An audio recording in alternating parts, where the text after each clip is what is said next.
Without any further ado, we are going to start with the lectures, and let me give a brief introduction to all my colleagues who will be there. Uh, I will start with just a basic surgical idea and take you through the centuries about where we are now and where we started. Uh, Dr. Ashutosh Kothari will, will then take over and he will explain to us the most recent, or I would say the most important new thing about breast cancer surgery, which is oncoplastic surgery. And he will discuss uh, all aspects of the advantages and the benefits of this approach. Dr. Prabha Yadav will then take over and talk about breast reconstruction as it exists today. Following that, Dr. Prasad Dandekar will give an idea about the latest protocol we have started following in our institution, in which all of radiotherapy in the adjuvant setting is completed in a record 5 days. And then we will have two medical oncology colleagues who will talk to you on important aspects of chemotherapy and genomics and all other types of targeted therapies. So Dr. Mehboob Basade and then Dr. Vashish Maniyar will enlighten us on these things. Following this, there'll be a very brief break, and then there will be a very detailed panel discussion in which all members of our department will be participating. And I've tried to put together a set of issues which are very, very important and which obviously occur to all of us as we go through the journey of treating breast cancer. And so I do hope this proves to be a fruitful evening for everybody. And without further ado, let me get on with, uh, with my lecture.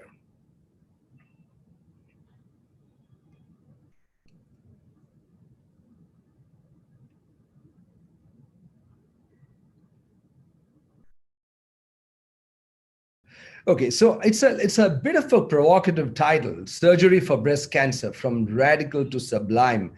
Uh, but I truly believe it to an extent, and I wish I will be able to prove to you that that is indeed what has happened as we trace the whole history of surgery for breast cancer.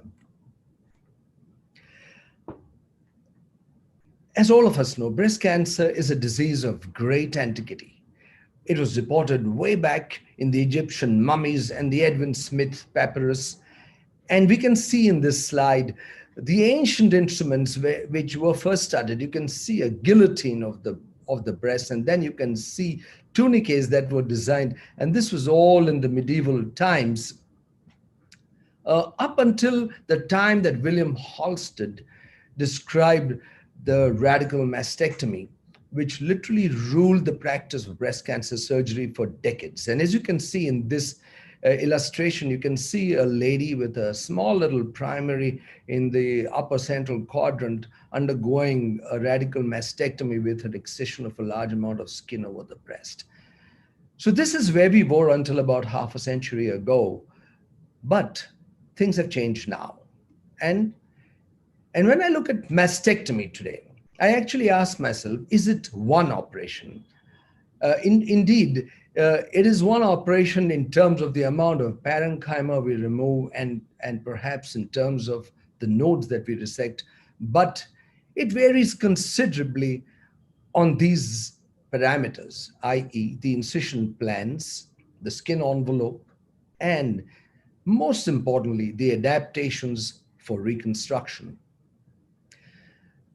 So, if I were to be staid in my approach and just give you a standard uh, diagram, it would be a breast drawn and a huge ellipse drawn horizontally across with a whole lot of skin being knocked off. And that is what we all were brought up on. And that unfortunately is what is practiced much of the time, even today, in most of the centers.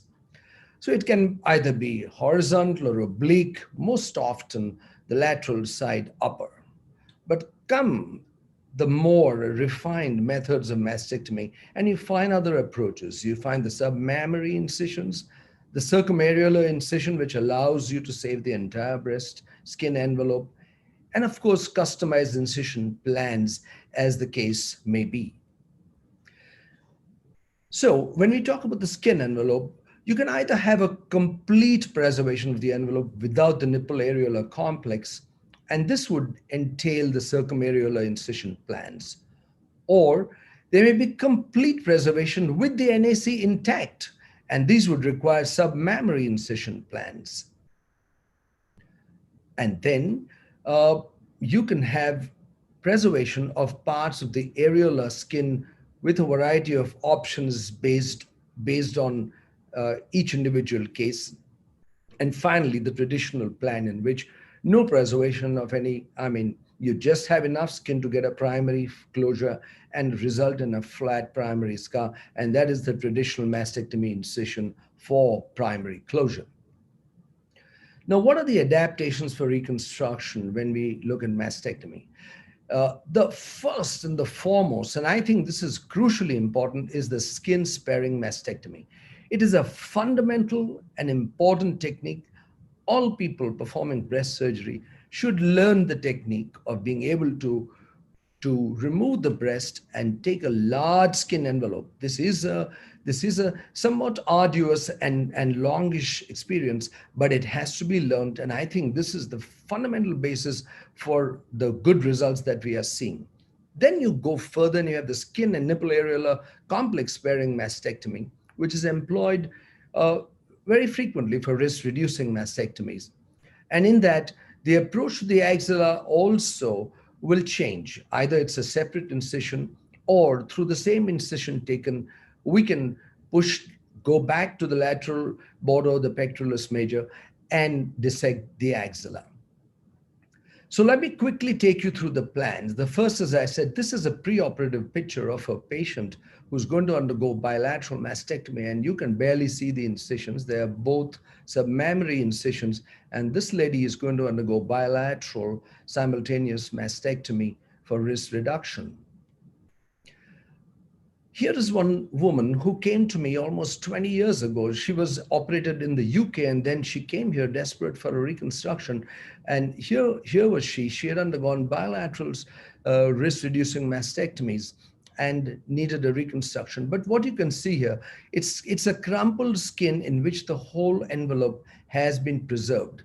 And this is terribly important because go ahead, you can see we have planned at that time. We used to do the tram flaps, and so we did a secondary tram flap for her, and this is the final outcome we could get.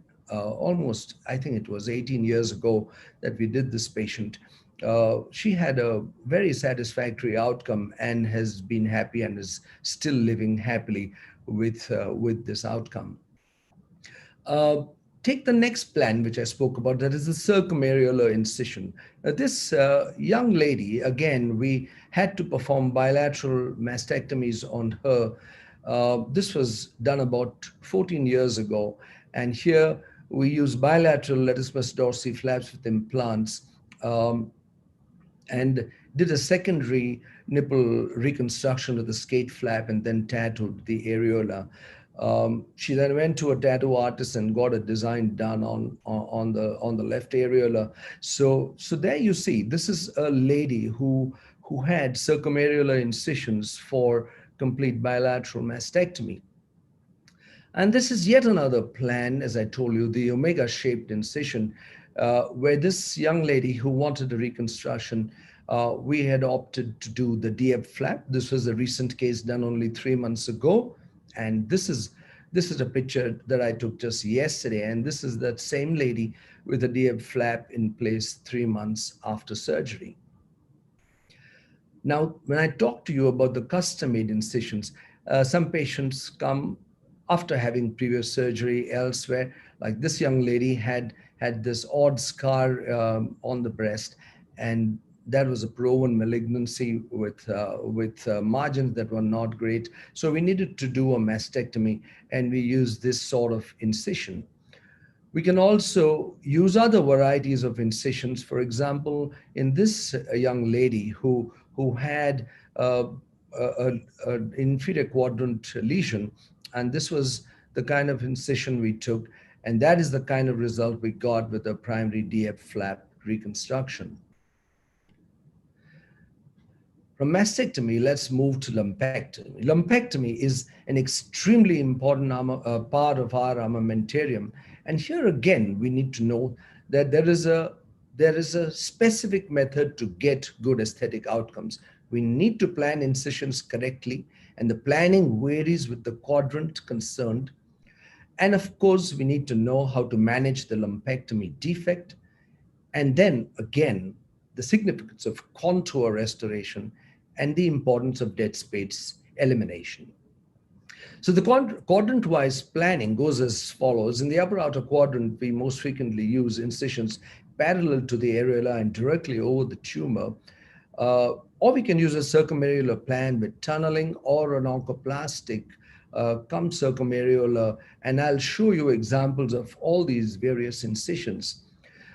The lumpectomy defect, the general principles, as I said, we avoid large dead spaces, we eschew large seromas, and we shun tight parenchymal sutures, because the worst thing that you can possibly face is fat necrosis. You literally have to fold your hands and wait if you have severe fat necrosis. So all your techniques are geared towards reducing the incidence of fat necrosis.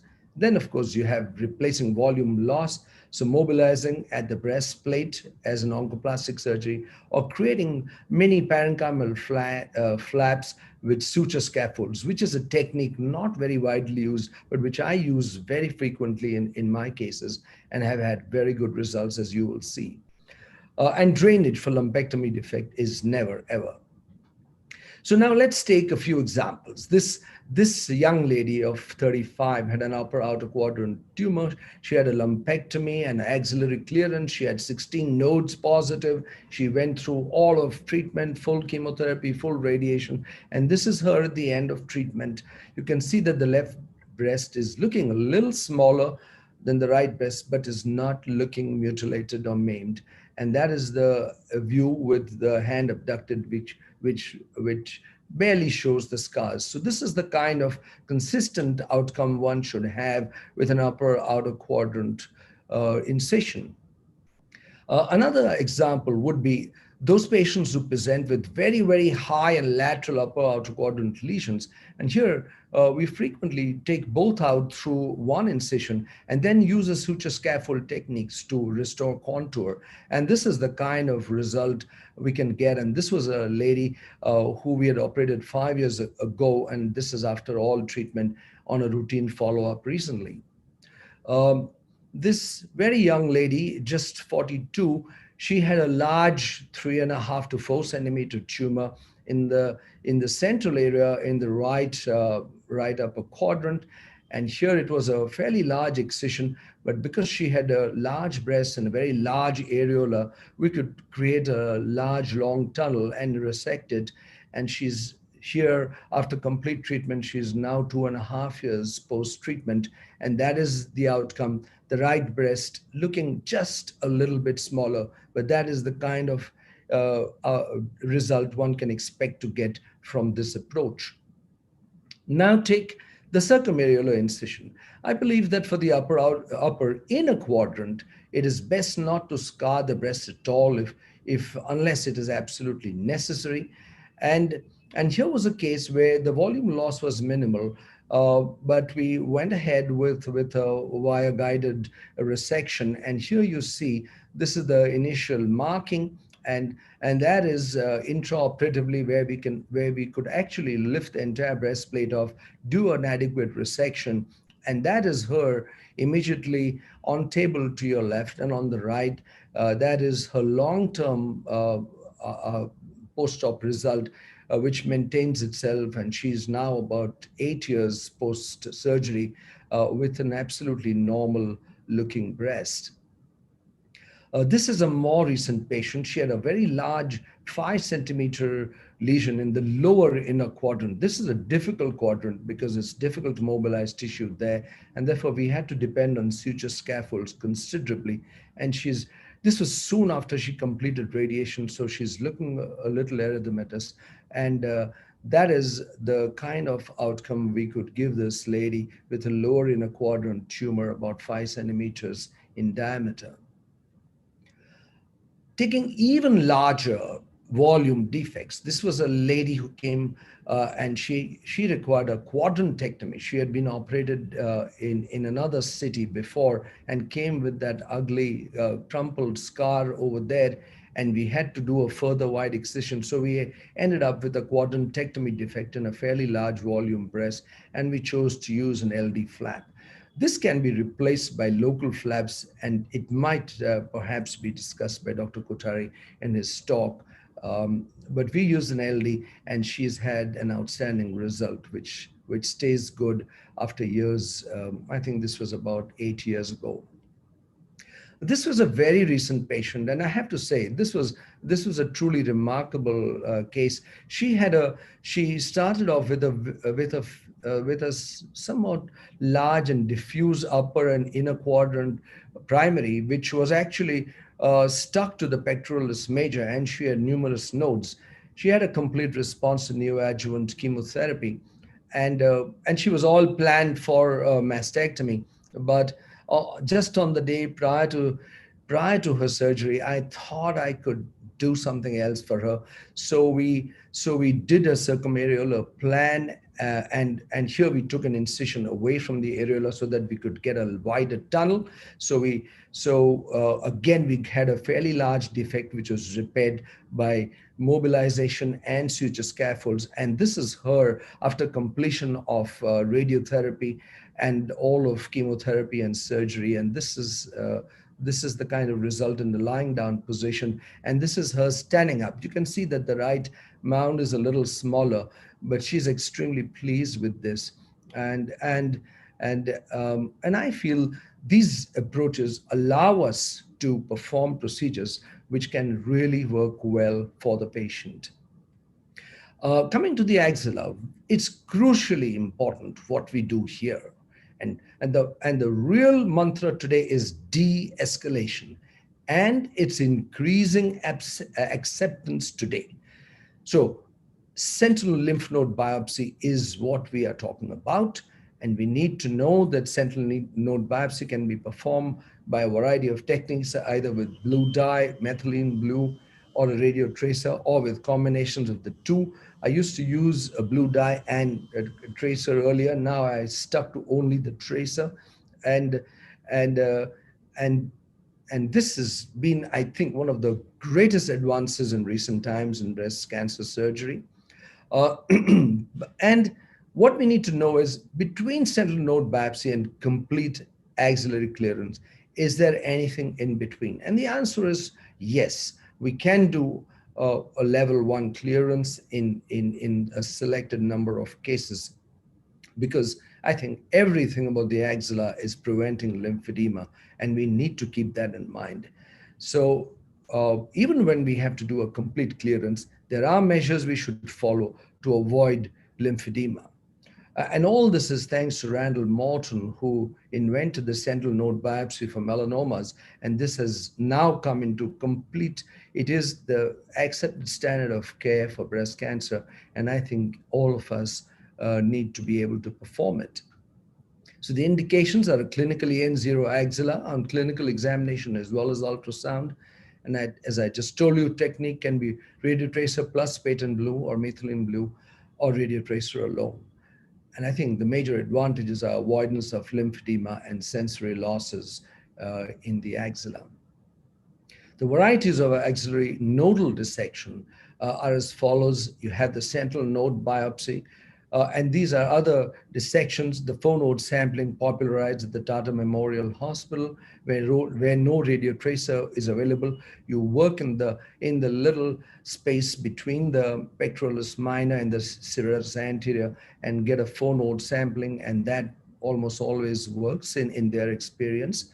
You can have a level 1 clearance for the N0 axilla with a high T stage for those who don't perform it or who cannot perform it routinely. But for palpable disease, complete axillary dissection is necessary, with the possible exception of those patients who've had complete response with neoadjuvant chemotherapy. This is yet undergoing trial, and we need to find out more about this. So I'll quickly come to a few conclusions, and I think this is what we need to take home. So the first conclusion is incisions matter. So regardless of the magnitude of the procedure, the incision plans matter significantly. As far as possible, avoid medial quadrant incisions. The circumarular plan gives consistently good outcomes, and radial incisions work well for lower central and outer quadrant lesions. The second conclusion, planning matters. In breast surgery, planning is everything. Which incision? What is the anticipated volume loss? What would be the best strategy to replace the volume loss? And can visible incisions be avoided? Whether mastectomy or lumpectomy or oncoplastic surgery, the plan matters immensely.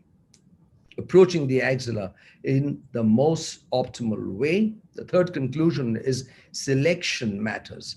Selecting the right BCS procedure for the right size and the right location. Selecting the right case for skin sparing mastectomy. Selecting the right case for skin and nipple areolar complex preservation, and selecting the right modality of reconstruction in every individual case. Conclusion 4, the technique matters immensely. Technique is crucial for all surgeries, with special emphasis on healthy skin flaps, avoidance of skin necrosis, the right plan, the right method of dissection, and the right retractors. And finally, prevention matters. Prevention of skin flap devitalization and loss, optimal thickness, ideal technique, and ideal diathermy settings, preventing fat necrosis by avoiding devascularization, excessive mobilization, and tight parenchymal sutures, preventing ugly scars, diligent attention to subcutaneous layers, and meticulous apposition with Army-Navy sutures is what we do here. Preventing lymphedema, avoiding unnecessarily radical approach to the axilla, and avoiding stripping the axillary vein excessively. So this is where we were just 2 or 3 centuries back. In the overall canvas of time, that was quite recent actually. And this is what ladies had to undergo. And then half a century ago, we had this, which was the standard of care. And now this is where we are. This was a patient on whom we did a bilateral mastectomy post-CT for triple negative breast cancer. And here she is 1 month after surgery with complete restoration of form, function, as well as body image. So I would like to say it is radical and yet in some ways sublime. So thank you very much for your attention. And I would straight away request Dr. I don't see any, let me see if there are any Q&As over here. Gaurav Saxena, please guide regarding receptor markers, estrogen, HER2, Salim, best method of knowing volume loss. And importantly, how do you ascertain how much volume the flap is giving us? You know, we use a very simple technique. Whenever we excise a tumor, we immerse it in a jar of water and calculate the volume, and we get an approximate measure of the volume. We'll come to receptors in the later talks for Dr. Gaurav Saxena. So let me just hand it over directly now to Dr. Ashutosh Kothari, who will talk to us on oncoplastic surgery. Dr. Kothari.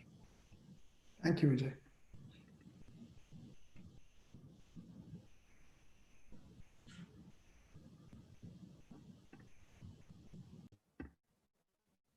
So can you see my slides? Yes. Perfect. So thank you, Vijay. And I'm going to talk about oncoplastic breast surgery, but inadvertently, you have already covered what oncoplastic breast surgery is. And what we're doing now is giving it a name. We'll talk about the scope and the limitations. So these are my disclosures, and none of my engagements will interfere with the talk today.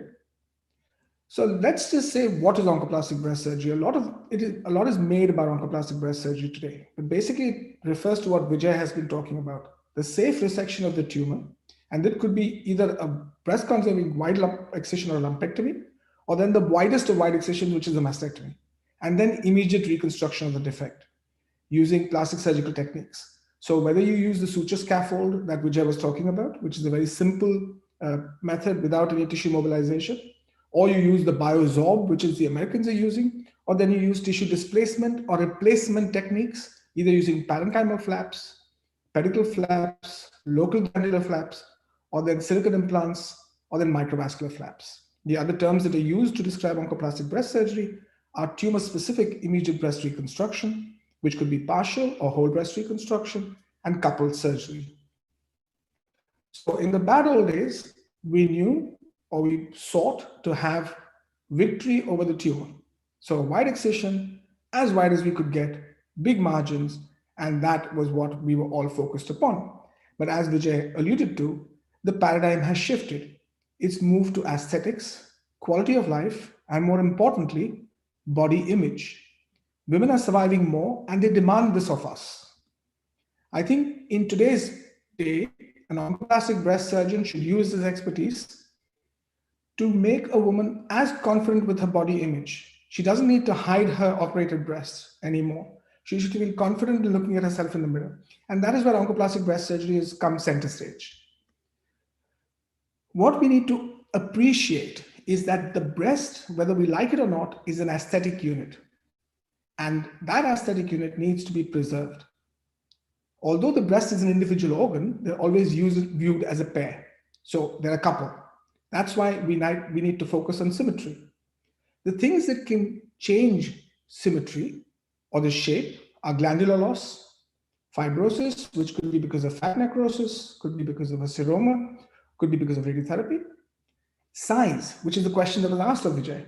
Parenchymal loss, how do you know how much we want to remove? How do you know that that quadrant of the breast can tolerate that kind of parenchymal loss? And the skin envelope, as Vijay also spoke about. Placement of scars, but understanding more importantly what scars do. Scars over time and with radiotherapy shorten. And when they shorten, they pull things towards it. And that causes deformity and more importantly, deviation of the nipple areolar complex, which can be a very, very difficult thing to fix. Now, traditional breast conserving surgery was excision of the primary, adequate margins, aesthetically pleasing, and we proved beyond doubt that overall survival is as good as mastectomy. And in 75% of cases, we get very good results, as Vijay showed you. Most of the time, a good, well-performed, well-executed, wide local excision, paying attention to detail, and selecting the right patient works. But always is always not the right answer in breast cancer surgery. Change has to be there for patient benefit. Lack of consideration of tumor volume, tumor location, the most notorious is the upper outer quadrant, the upper inner quadrant, the lower quadrant. What we also need to understand that whilst the breast is a static volume, the tumor volume can now be changed with neoadjuvant chemotherapy, neoadjuvant endocrine therapy. We can also replace tumor volume. So the whole concept of tumor to volume or the breast to tumor ratio is no longer a static figure. It's a dynamic figure and we can change the tumor volume. Patients are living longer and the focus is on quality of life. We need to talk about tailored patient-centered care. Dr. Dandekar is on this webinar and will be talking after me. And it's very easy for us surgeons to say it's the radiation oncologist's fault. But we all know what surgeons should know what radiation does. Radiation causes inflammation. Inflammation causes only two things. It causes scarring and fibrosis. So there is shrinkage of volume. There is loss of tissue elasticity and suppleness. And whether we like it or not, there are changes to the subcutaneous blood supply. Also remember, radiotherapy is not a single insult.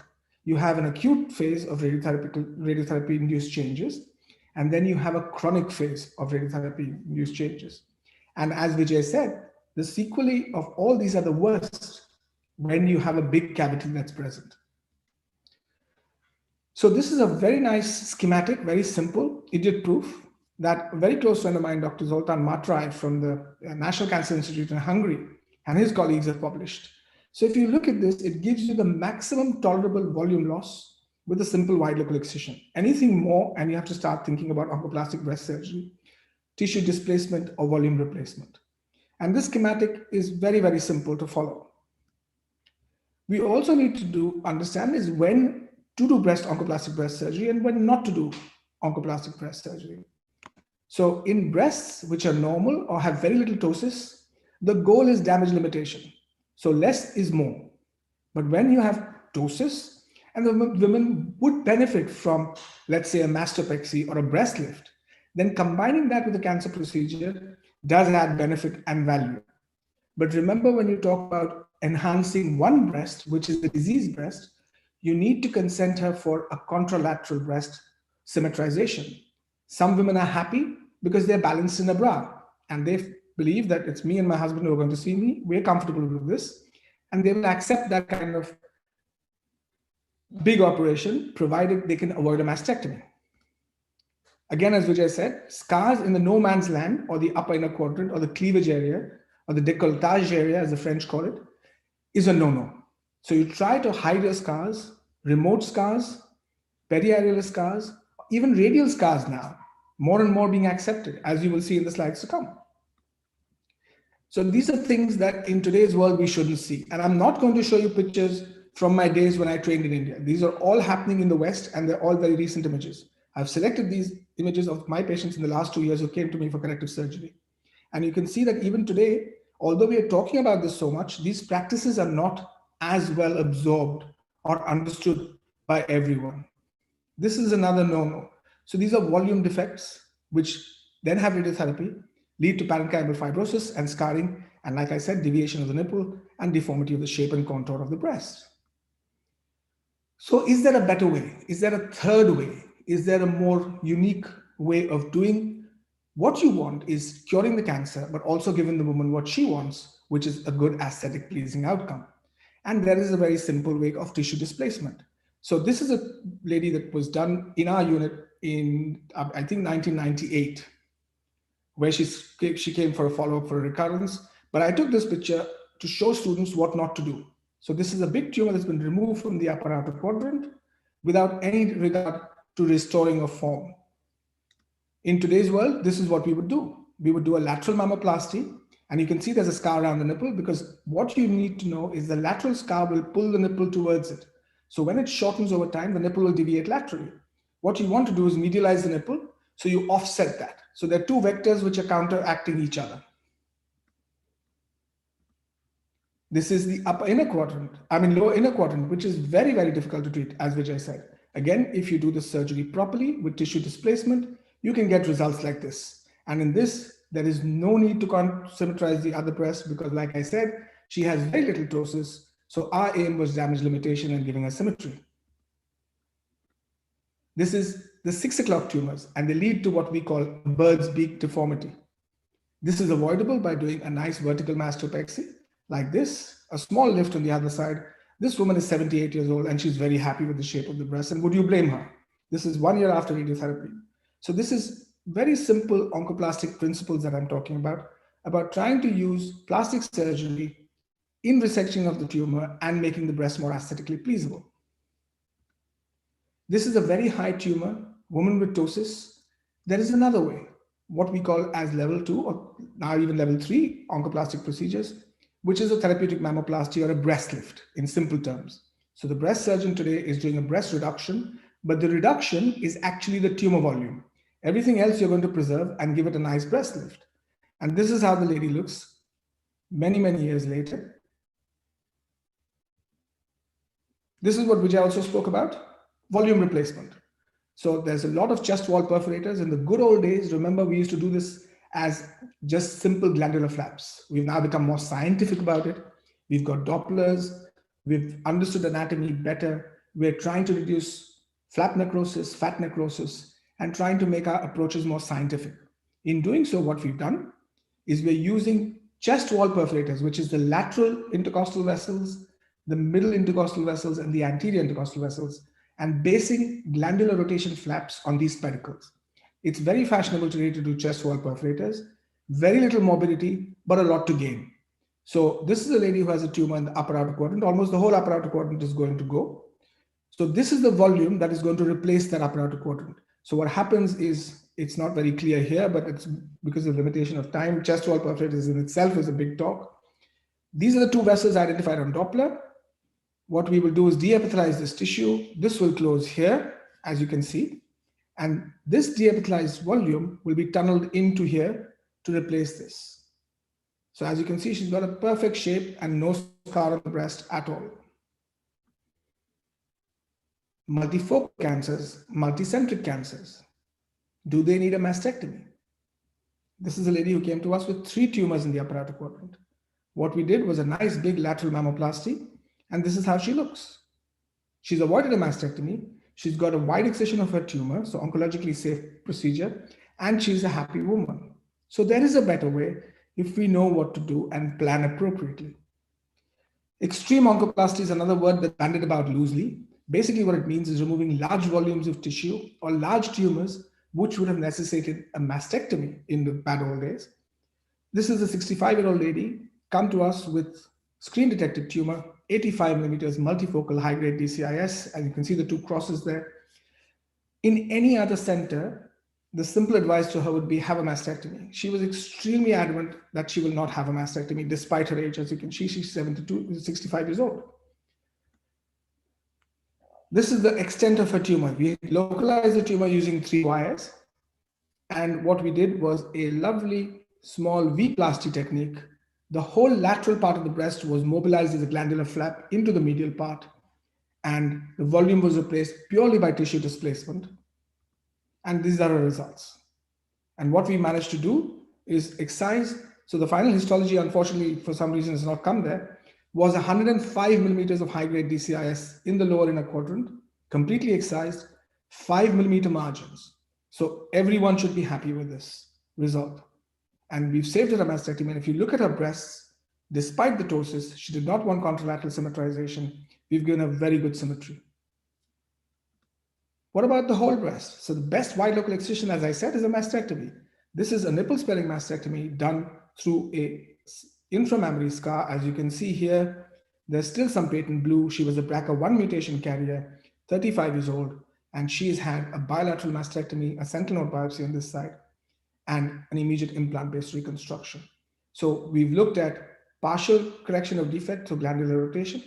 We've looked at bringing local tissue or recruiting local tissue through chest wall perforator flaps. And we've come to the ultimate wide excision, which is whole volume replacement. And Dr. Prabha Yadav is going to talk to you about autologous reconstruction. So I'm not going to encroach on her talk, but this is just to show you the various aspects of the whole rainbow, as it were, of oncoplastic breast surgery, which is basically replacing defect and reducing defect or scar-related morbidities. So Bernie Fisher, very clever man, lots of trials, said a very, very, very telling thing. In God we trust, for everything else there must be data. So the doubters amongst us obviously ask for data. Is oncoplastic breast surgery safe? So there's a big meta-analysis published, which shows that not only is oncoplastic breast surgery safe, it allows for a 4 times larger volume resection. Now, in India, you're luckier than us in the West. We don't have frozen sections. And you'll be surprised to know that in America, about 50% of patients have involved margins. In the UK, that is more around 20%. So it gives us lower margin positivity and lower re-excision rates. The recurrence rates, there is nothing to choose from, to be honest, because long-term data has shown that, although this figure did show that there was a 3% local relapse rate reduction, but the follow-up was extremely small. But look at the bottom line, patient satisfaction. And that brings me back to my first slide that I showed you. 75% of people will be happy with this kind of wide local excision. So there is not a huge gain in oncoplastic breast surgery in terms of patient satisfaction. This is another paper out of the Milan Institute that showed that oncoplastic breast surgery is as safe as conventional wide local excision. This is another paper in multifocality, because I showed you multifocal cancers and I said we can use oncoplastic breast surgery. The doubters amongst you would say, well, multifocal cancers should have mastectomy. Not in today's day. Not when you can remove all the cancers or each cancer with a nice wide excision and do a nice breast volume replacement. And we can see from this data, that it is absolutely safe. There is nothing to choose from between multifocal, multicenter, and unifocal cancers in terms of local relapse. This is a data from the Royal Marsden, which showed exactly the same thing. The re-excision rates went down and local recurrence rates were almost comparable to wide local excision. But remember, when you compare local recurrence rates, you're doing oncoplastic surgery for bigger cancers, for larger volumes. So there is always going to be a slightly higher recurrence rate with these patients, but it's not statistically significant at all. The million-dollar question, which brings me to the next part of my talk, is it necessary? What are the limitations? We know that oncoplastic breast surgery, because it's bigger surgery, more complex, will have more complications. It follows more complications will or could delay surgery. Could delay adjuvant treatment. So the million-dollar question today is oncoplastic breast surgery a necessity or is becoming fashionable? And let's look at the data. Every decision should be made, and as Vijay very rightly said, in a functional multidisciplinary team with the patient at the center. We need her to agree to what we are offering her. Remember, consent is not a single signature on a paper, it is a process. It is informing the patient, informing the family, and that's why the idea of a comprehensive cancer care clinic at HN Reliance is something I would wholeheartedly support. Discuss things like symmetry in a bra, willingness for contralateral symmetrization. She may not want to have something fancy, might opt for a simple mastectomy. Options if positive margins, so plan your scars accordingly. If you need to do a fancy oncoplastic resection and she still needs a mastectomy, what do you do then? And manage expectations. A well-informed patient is always going to be on side. An ill-informed patient is a litigation waiting to happen. Under promise, over deliver, and your patients will always be on your side. Now, a fool with a tool is still a fool. Just because you have a hammer in your hand doesn't mean everything you see is a nail. So not every procedure has to be an oncoplastic procedure. Training and patient selection is paramount to a good oncoplastic or a functional oncoplastic unit. What has suddenly happened is because of all these conferences and webinars and stress on oncoplastic breast surgery, unfortunately, new trainees think that that is the only thing that you should do. You should do oncoplastic breast surgery for everything.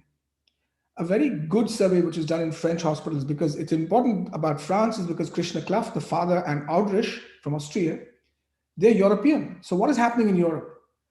What you see from here is very telling, that a minority of operations require level 2 oncoplastic procedures, 10 to 15% in expert oncoplastic centers.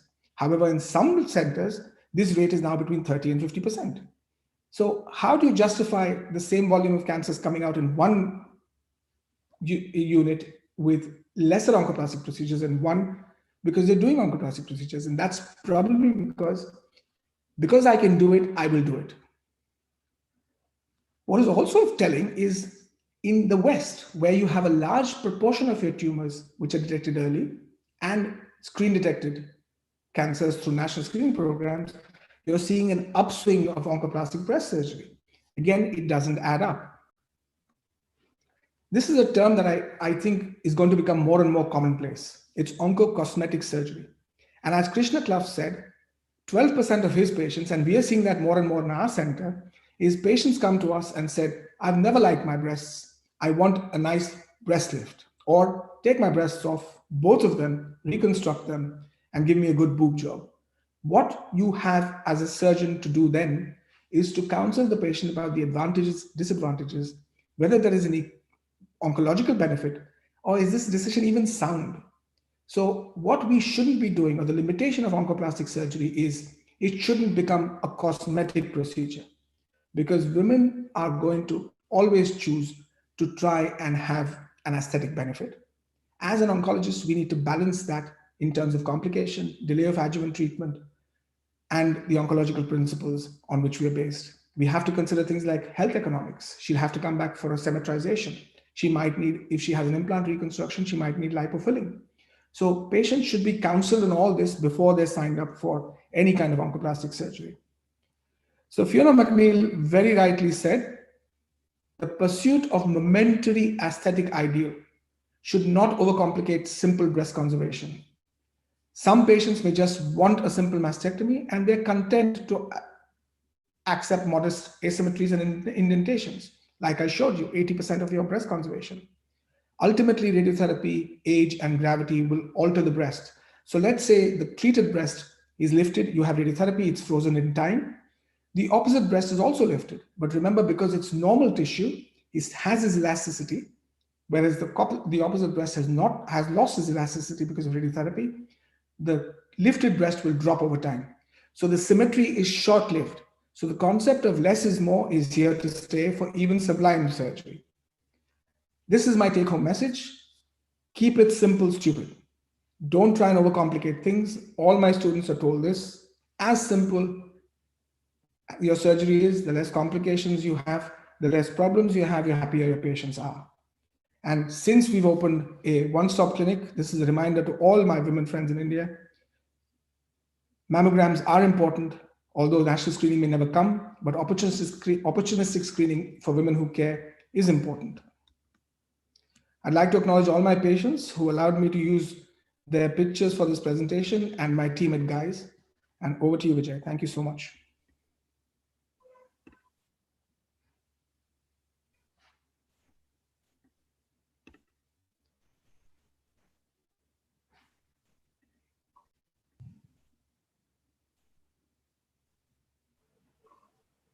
So Prasad, do you want to introduce Dr. Yadav?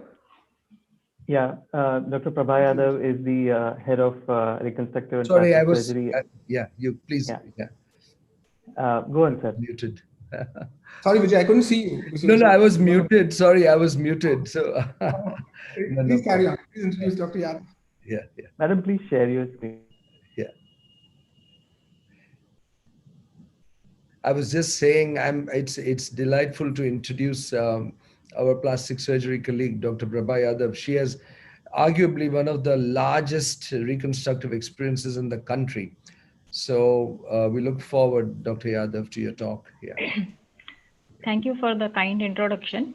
Am I audible? Yes. Yeah. I think after the previous two presentations, I am really a little, I don't know what extra I'll be able to show, but still I'll try my level best. So as already said, it is the most common cancer in India, and usually ladies present between the late 40s and early 50s. But with recent, increased awareness and advances in diagnostic modalities, it is getting detected earlier and earlier. And with these different modalities, it is possible to get almost cure from the disease. So I think ultimately, everything, all treatment plan, whether chemotherapy, surgery, reconstruction, everything boils down towards quality of life. I think that is the most important issue. And like earlier said, the surgery is the main modality of treatment mostly. And depending on the disease, it could be breast conservative surgery or a mastectomy, which in both cases, if no reconstruction is done, results in deformed breast or no breast at all, which affects the quality of life for the person involved. When no reconstruction done, BCT, what Dr. Ashutosh Kochari has already shown you how it looks. And mastectomy, when no reconstruction was offered or no reconstruction was done, this is how a lady will look. But what do you mean by breast reconstruction? All reconstruction modalities taking into consideration the other breast, if the lady has, the other breast is normal, all our reconstruction methods is concentrated because whenever there are two structures, you need the symmetry. So it is either recreating the mound matching to the other breast, or if it's a bilateral reconstruction, creating symmetrical breast. So it is, first of all, we involve the patient in the beginning of the decision making. And we always tell them it's a purely cosmetic procedure. It looks and feels like breast, but it does not function like a breast. But for quality of life, we will still call it a functional reconstruction. But why do we need to do breast reconstruction? Because it is a sign of femininity. Because once its function of lactation is over, it is the sense of sensuality. It's the body image for that person. It's a self-esteem. that she feels complete. If one breast is not there, maybe her self-confidence will go down. And deformity is a constant reminder of the disease. And I don't think any lady deserves that she should be reminded every day that she had a breast cancer. So these are, we can divide it into partial breast reconstruction, whole reconstruction, or oncoplasty. I think partial breast reconstruction and oncoplasty is almost covered by Dr. Kothari very nicely. So I'll talk to you about whole breast reconstruction. There are different options, which we can literally say it could be only implant based, where the skin is preserved. So only implants go in, or using patient's own body tissues. That is using her body tissues from the back or abdomen or some other areas, or even a lipofilling. Or it could be a combined procedure, implant combined with patient's own body tissues, because sometimes patient is not willing for a major procedure. So you can shift and pedicle flap and have an implant, though there is some amount of skin loss is there, you cover it with an LD myocutaneous flap. So it is combined with implant and patient's own body tissues. There are different sites available all over body. So most of the time, flap from the back leg, latissimus dorsi, and flap from the abdomen, that's pedicle tram flap. Rest of the all flaps come as free flaps. So what do you mean by free? So at a given time, that's totally free from the body, and we rejoin it at the recipient site with the help of microvascular surgery, anastomosis. So the most favored flap in whole breast reconstruction is the lower abdominal flap, that's called a DI flap. That's become almost like a gold standard. And if it is not available, then only we'll go for the other alternative areas. So latissimus dorsi flap, which is a flap at the back, and pedicle tram, that's based on the rectus abdominis flap. These are two pedicle flaps. What do you mean by pedicle? They come with their own blood supply. So there is no need of a microvascular anastomosis. The procedure doesn't become a very major thing. And free flaps, like I said, will come from any part of the body. So most commonly flap done is the DI flap, that's a gold standard.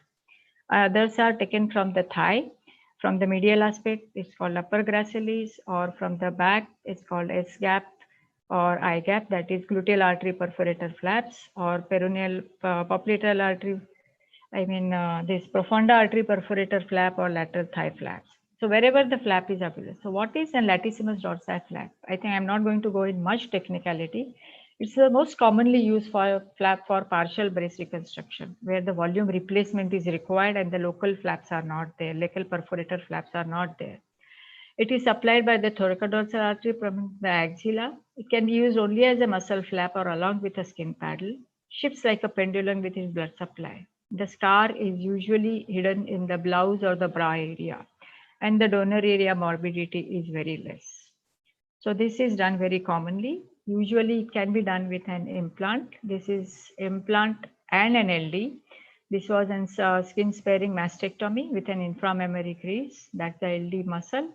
That's the implant, and that's the scar which was used. And this is the post-op. I think you have seen the excellent results in the previous presentation. Then pedicle tram. Pedicle tram is the transverse rectus abdominis muscle myocutaneous flap. It is based on the superior pedicle, and it is the whole lower abdominal skin is raised on one of the recti muscles, and then it is shifted into the recipient site, and that is this is what is its outcome. But it's not always like this. So sometimes you may have a blood supply problem because the more dominant area of this flap is from the inferior region.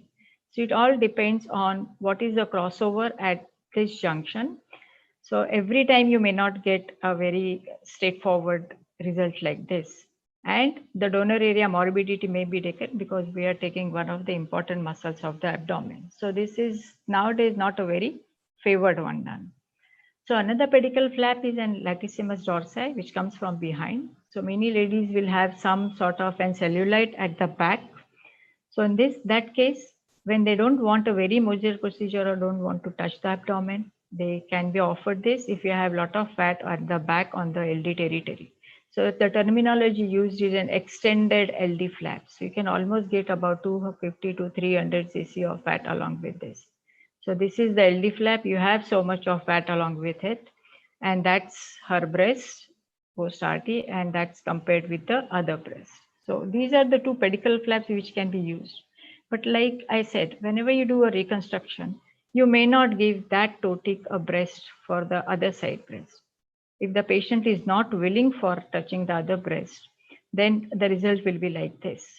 So once you're behind the clothes, you will not realize, but once you see yourself, then the symmetry is not good.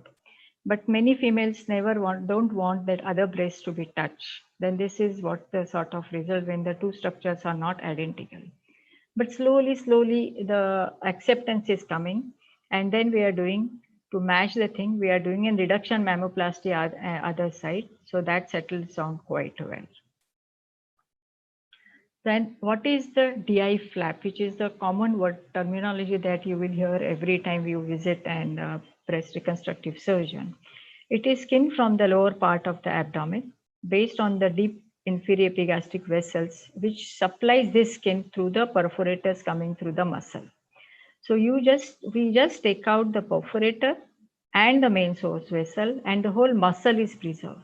That time it reduces the morbidity of the donor area, which may happen within pedicle tram flap where the whole muscle is taken.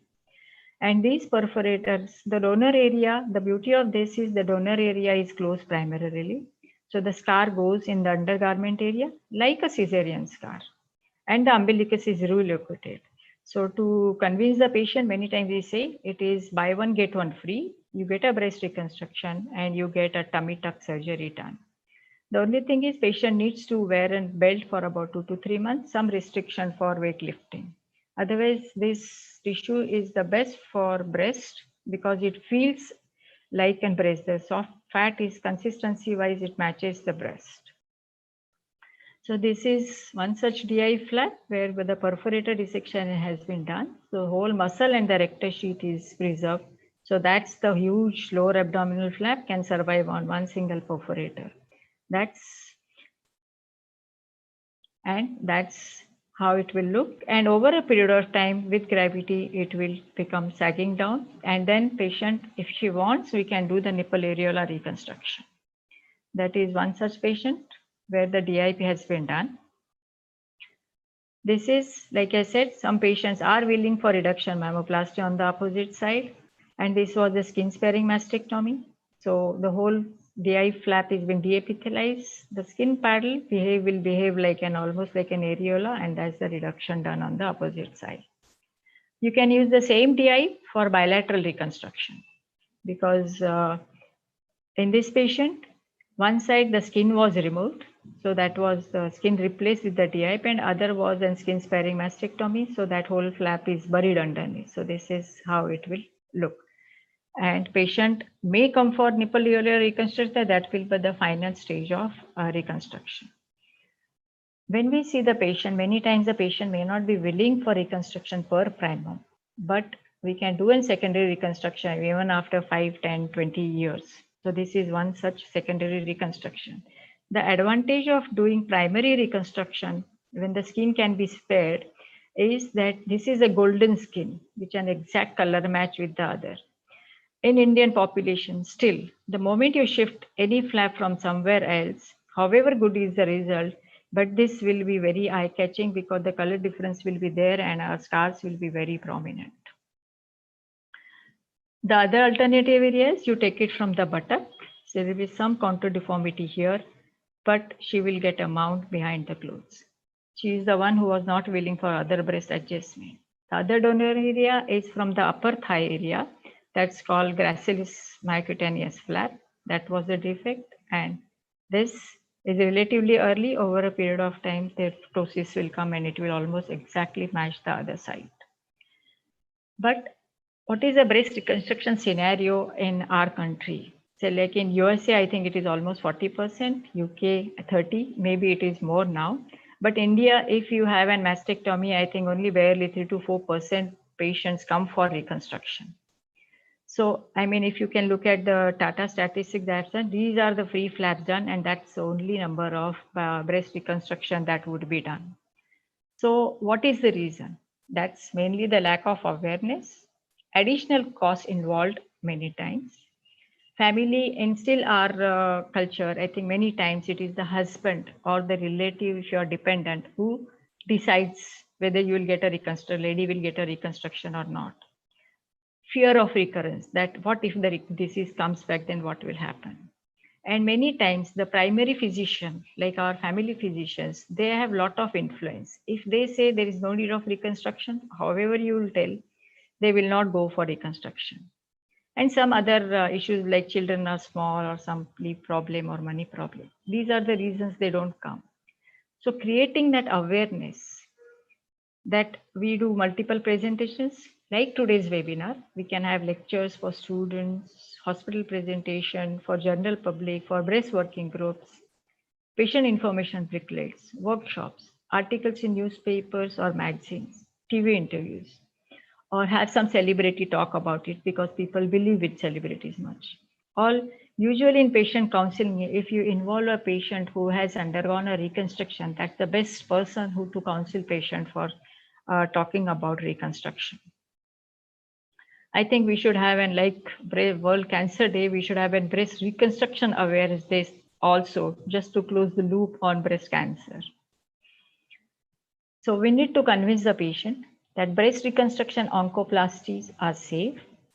Reconstruction does not come in way of detecting recurrences, because nowadays with the MRI and modified modern techniques, it is possible to detect the recurrences even if the flap has been done. And breast reconstruction is covered under insurance if done primarily along with the first surgery. The most important thing, patients should be involved in the decision making from the start. What Dr. Kothari has said in the beginning, that it's an you should be involved and it's an consent. It's not an it's an group consent. You are involved, so patient needs little time to think about reconstruction, because the day you say that you have a cancer, it takes a little time for them to come to the terms that I have a cancer, that I am going to die. So you have to give that boost. So it should be involved from the beginning. The patient cannot think just one day that you need reconstruction. Patients who have undergone overall are very happy. You should involve them in counseling. And patients should be educated that it is possible to reconstruct secondarily even after many years. It is not that it is not done today due to some problem, problem of the patient. Then it can be done any time after her treatment is over and the oncosurgeon gives a clearance. Every woman undergoing surgery for breast cancer has a right to get the best possible reconstruction option available and the free will to choose or refuse. And it is, I must emphasize, the primary treating doctor's responsibility to educate the patient about the possibility of reconstruction. Because many times we come across, they say we were never told or we never knew. But that scenario is gradually reducing the awareness with the net availability and everything. And even the primary treating surgeons are now open to it. In this, you must give confidence to patient that no decision is right or wrong, but it should be an informed decision. Not to do reconstruction is also right, and to do reconstruction is also right. It all depends on that patient's psyche and the body image. Some people can accept there is nothing, I can just wear an external prosthesis. And some ladies can say that I know, I just cannot live without it. But it should be an informed decision. I think I have taken this platform to create awareness that breast reconstruction is possible. Dr. Ashutosh Kothari, Dr. Haribhakti, they have shown excellent results. What are the problems that I have just told you? Why the reconstruction rate in India is less? So I think we all need to work towards it so that each lady gets what she deserves. No lady, I mean, no reconstruction is not an thing we should tell patient. That they should live with a deformity is the thing of the past. Thank you.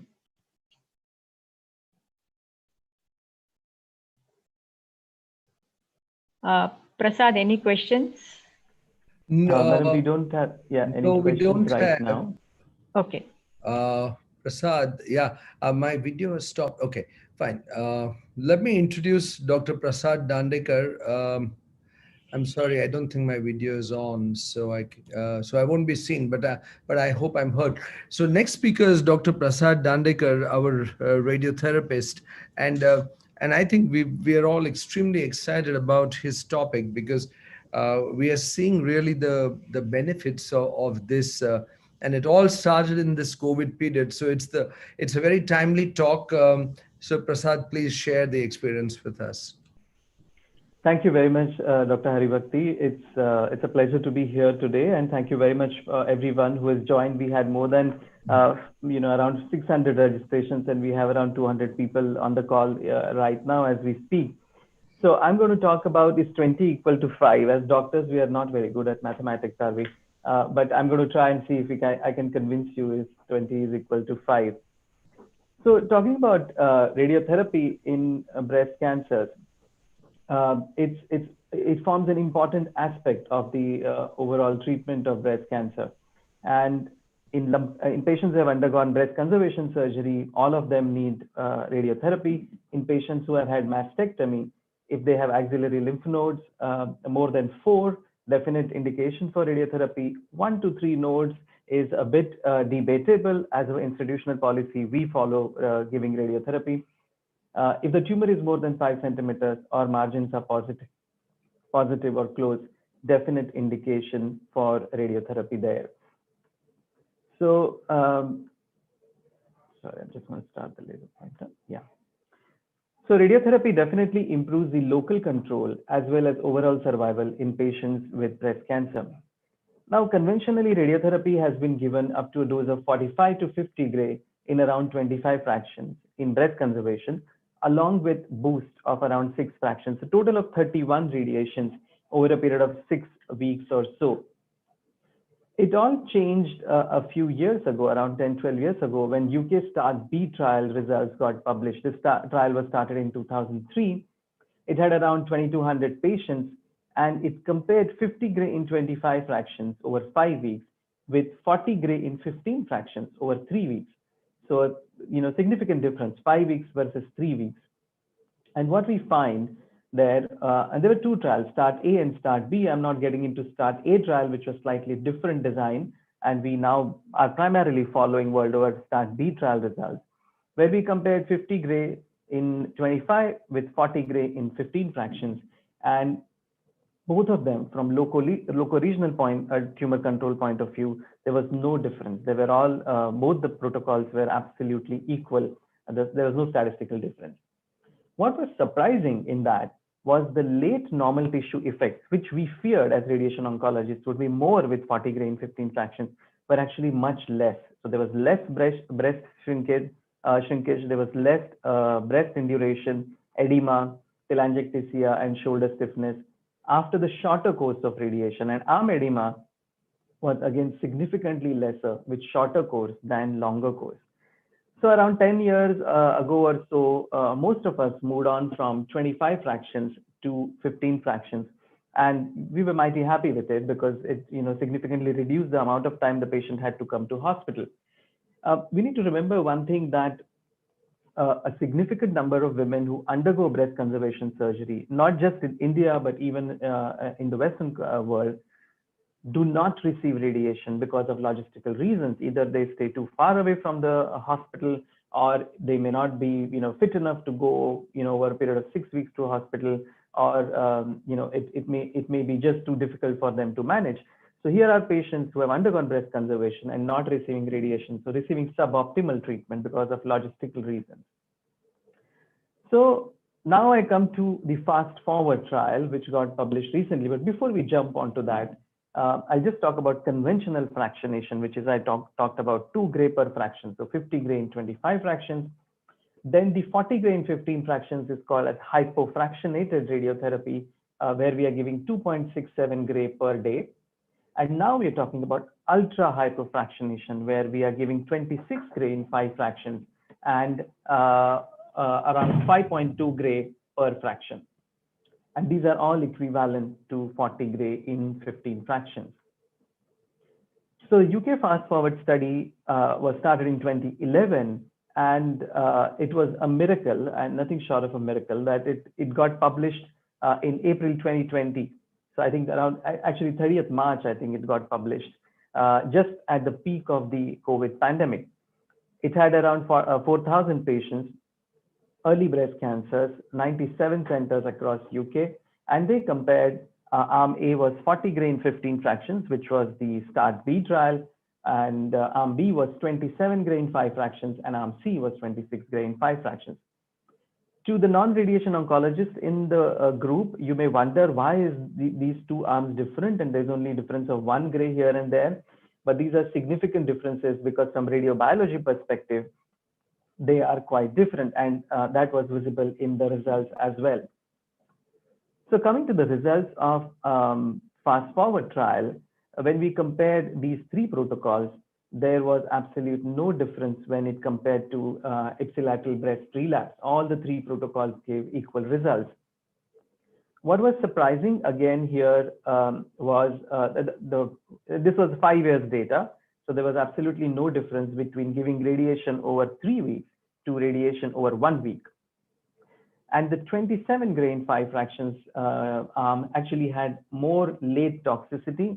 And that is why the 26 Gray in 5 fractions has now become almost the standard of care everywhere.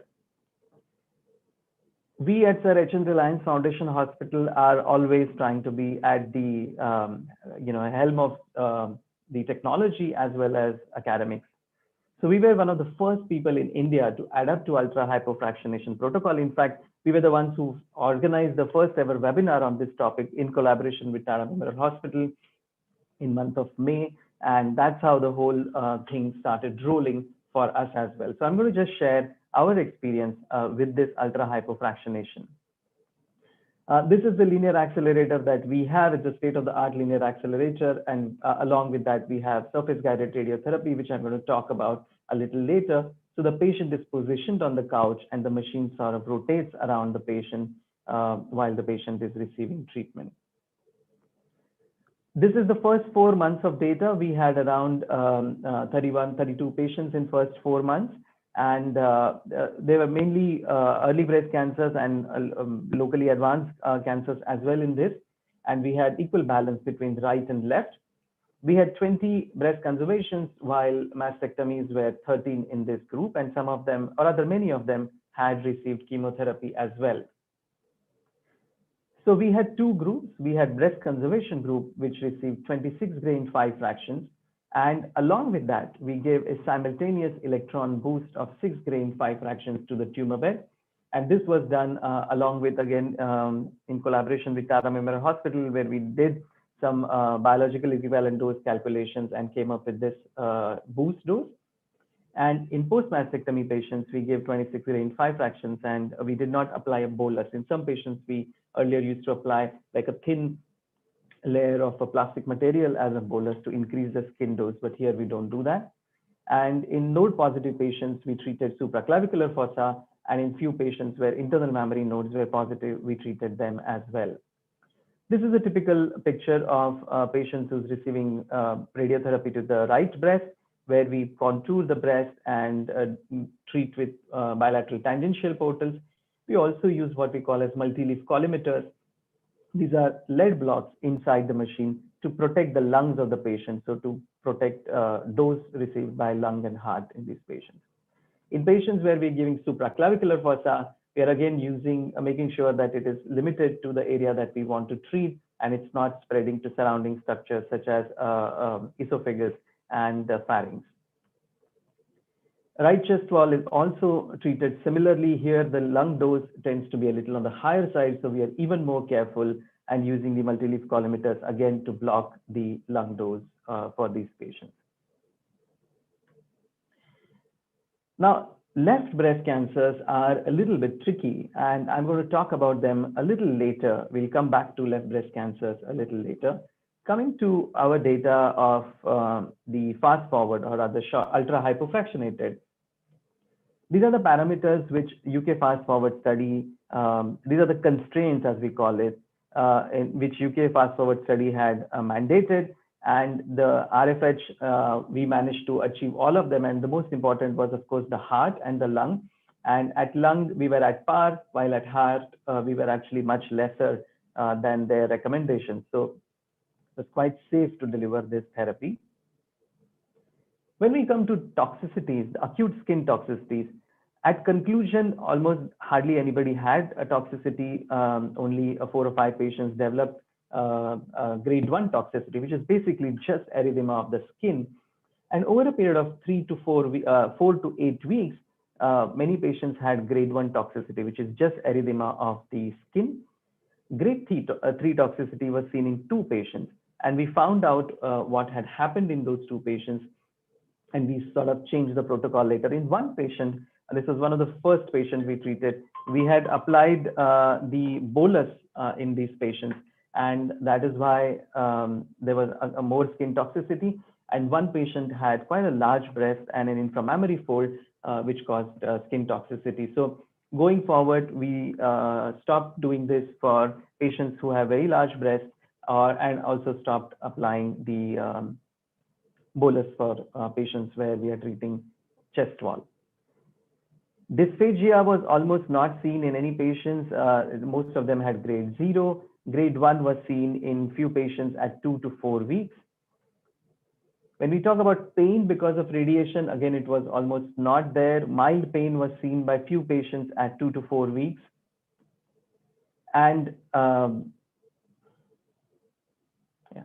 fatigue was also a very, very rare finding in these patients. Most of the patients did quite well.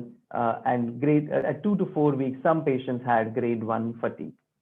So overall, the treatment was tolerated extremely well, and the patients were very happy because the treatment was over in just 1 week. Instead of, so for a breast conservation patient, we would have asked them to come for 4 weeks, because 3 weeks of full breast radiation and 1 week of boost, and all of that was squeezed in 1 week. And especially now, because of COVID, it's all the more important that we don't have the patients to come out of the house again and again and come to hospital for treatment. These are again immunocompromised patients, because as you saw, most of our patients had received chemotherapy for their treatment.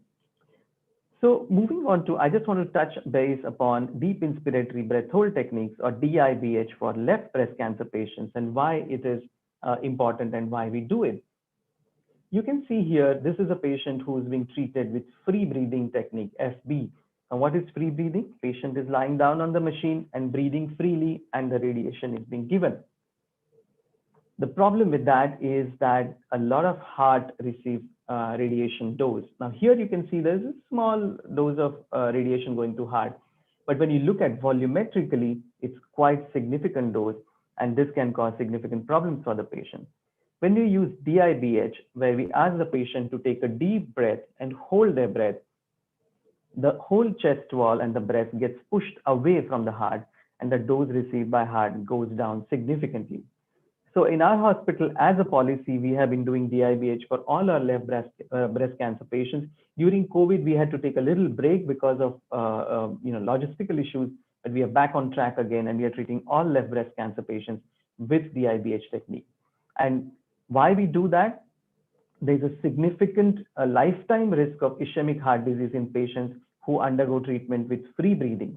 So if your patient is being treated with free breathing technique for left breast cancer patient, if that patient survives the breast cancer, then she is going to probably have a significant cardiac morbidity or mortality in future. With improvements in systemic therapies, which Dr. Basade and Dr. Vashisht are going to talk about, you will see that the survival is significantly improving. So it's very important that we make sure that we deliver the best possible radiotherapy for these patients. We have analyzed our data, and we looked at multiple parameters of how are we saving their heart, and every single parameter, deep inspiratory breath hold technique was significantly better than free breathing technique.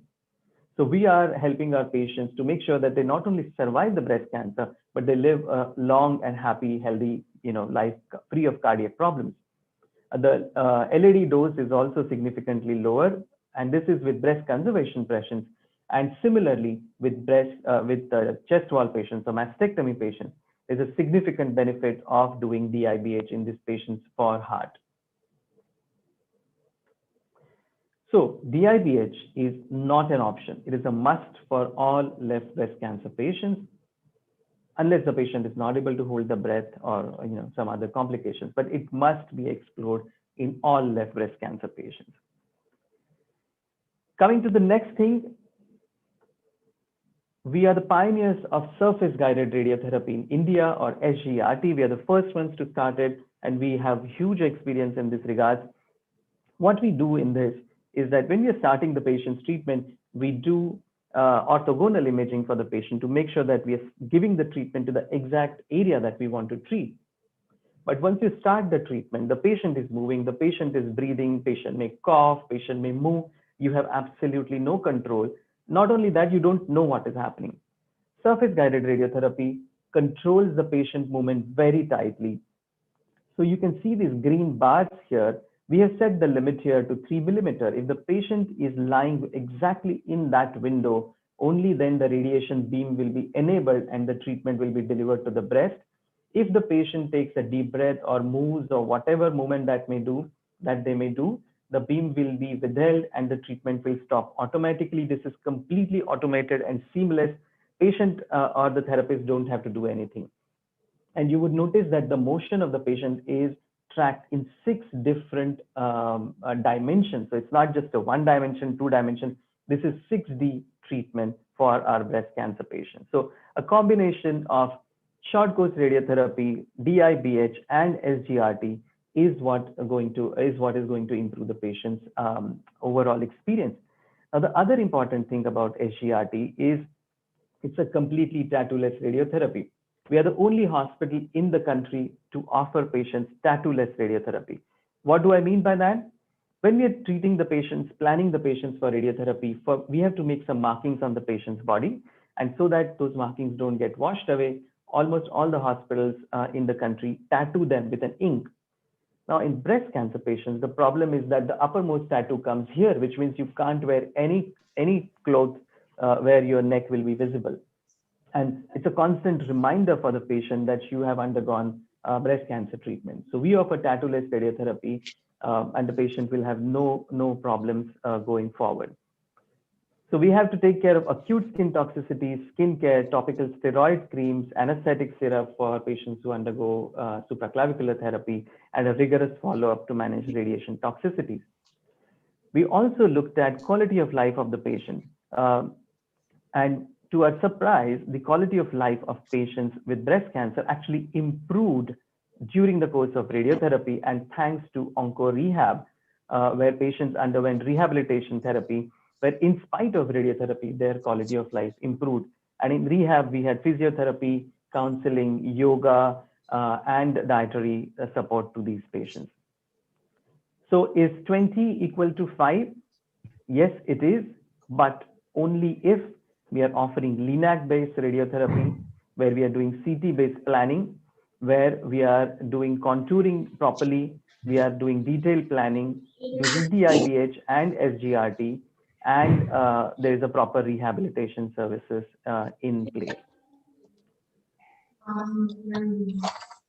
So I would end here. Thank you very much. Sorry, my slides are a bit. Yeah. Thank you very much for listening. If there are any questions, we'll take them at the end of the session. Thank you. Thank you very much, Dr. Prasad. I think this has been a very exciting new development at our center. And it is my distinct pleasure now to introduce the next speaker. Dr. Vashisht Maniyar is a medical oncologist of great eminence in our city. And he's going to talk to us on chemotherapy and hormonal therapy. What's actually the number of molecules that keep coming almost every 6 months. I think we are really overloaded. So we look upon Vashisht's lecture to clarify our minds on all these new names. Vashisht, please present your lecture. Sure. Hi, good evening. Am I audible? Yes. Thank you so much, Dr. Haribhakti sir and Team Oncology for having me here. Today I'm going to be talking about what's new in chemotherapy and hormone therapy. And unfortunately, sir, a real admission is the fact that there has not been a single new chemotherapy drug for breast cancer in the last 15 years. Neither has there been a new hormone therapy drug primarily in breast cancer over the last 2 decades. However, a lot has changed in terms of achieving better results with the addition of targeted therapy to hormone therapy, discussion which I would let Dr. Mehboob Basardi, who's going to be subsequently talking, to tell us about. However, a lot has changed in the way we treat patients with chemotherapy and hormone therapy, and I'll use this opportunity to update all my colleagues about what has changed over the last 1 year. My disclosure, there is no conflict of interest. The information I'm going to be discussing right now is all in the public domain, and I've obtained the content for my today's talk based on the current San Antonio Breast Cancer Meet, the American Society of Clinical Oncology Meet, and the ESMO Conference Meet to provide you a quick whirlwind overview of what has changed in the last 1 year for hormone therapy and chemotherapy in breast cancer. I'll try and divide my talk into three different spheres. One is what has changed in diagnostics, what has changed in early stage breast cancer, and what has changed in advanced stage breast cancer. When I mean diagnostics, I'm not talking about newer modalities of diagnosing breast cancer, but it's about having newer algorithms to treat breast cancer better. So the first article that I'll choose to discuss today is the use of a 21 gene assay called as Oncotype DX. This is something that a lot of oncologists would be familiar with. It's a tool that we use to define in a particular subset of breast cancer called as luminal breast cancer to decide whether they need adjuvant chemotherapy or not. So post the surgery, if they are hormone receptor positive and HER2 negative, they are offered this test on the histopathology block called as Oncotype DX, which tells us if the risk is low, then they do not need chemotherapy, and the risk is high based on a scoring system, then they would need chemotherapy. But what if we had this tool in our hands for patients who have a locally advanced breast cancer? All the medical oncologists deep down feel that these luminal A biologies of breast cancer are more indolent and hence probably would not respond to chemotherapy. So if I have a surgeon who refers a patient to me, which is a locally advanced breast cancer, but is ERPR positive and HER2 negative, can I actually skip neoadjuvant chemotherapy? And can I rationalize in which patients can I skip it?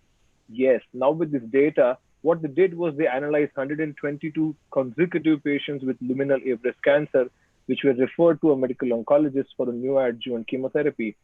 Out of these 122 patients, surprisingly, and rather not so surprisingly, 42% patients had a recurrent score, which is done on the Oncotype DX assay, of less than 11, which probably tells us that they had a very indolent biology. And these patients were not offered neoadjuvant chemotherapy at all. Rather, they were put on upfront neoadjuvant hormonal therapy. The patients who had a recurrence risk score of less than 32, they did not get any good histological response to chemotherapy, meaning that if the recurrence score was low, the response to chemotherapy was poor. And if the recurrence score was high, the response to chemotherapy was significantly greater, which probably means that if you have this tool handily available with you and a patient is affording, you can go for an upfront Oncotype DX to decide whether this patient is actually going to benefit with neoadjuvant chemotherapy, or rather can you often offer them neoadjuvant hormone therapy.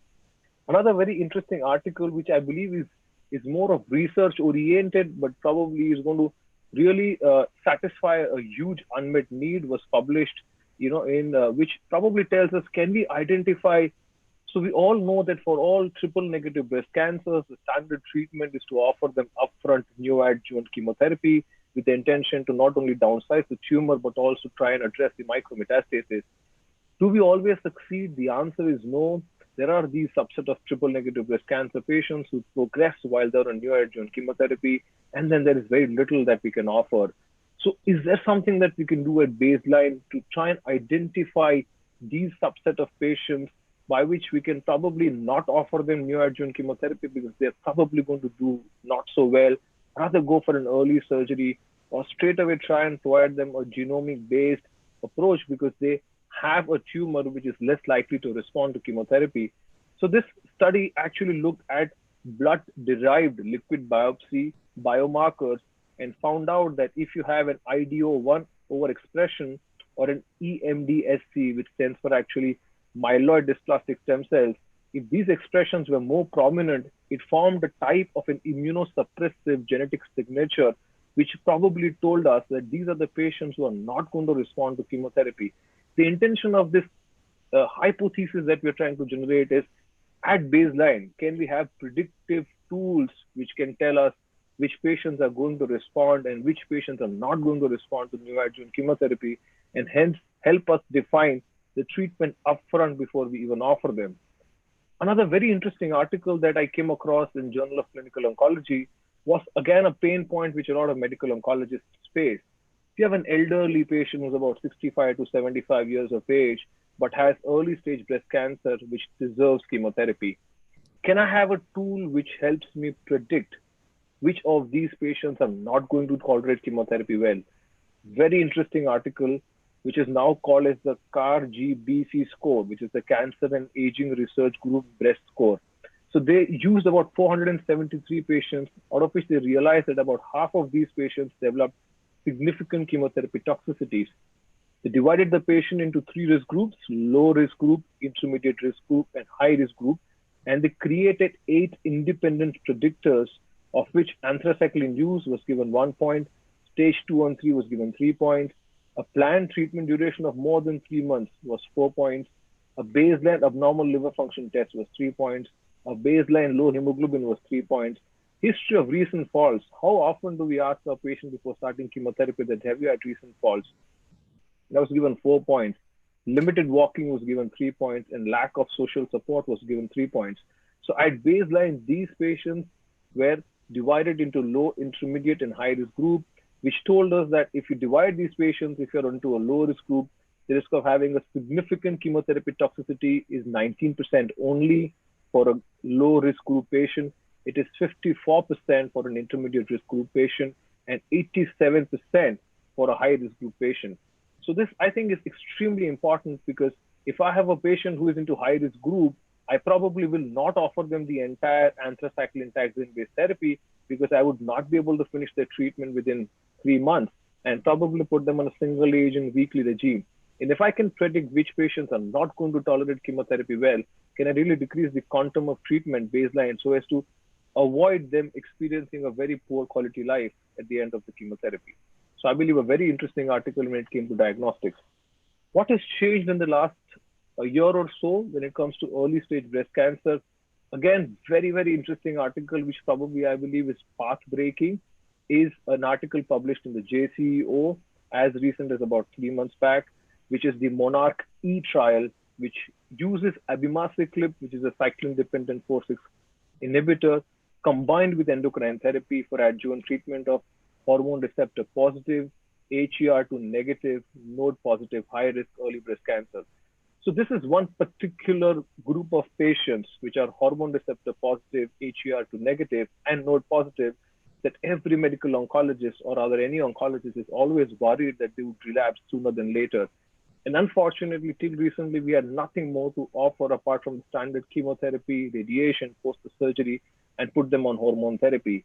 We would pray to God that they would not relapse, because there was nothing that we could do to further refine their hormone therapy or make it more aggressive to minimize the relapse.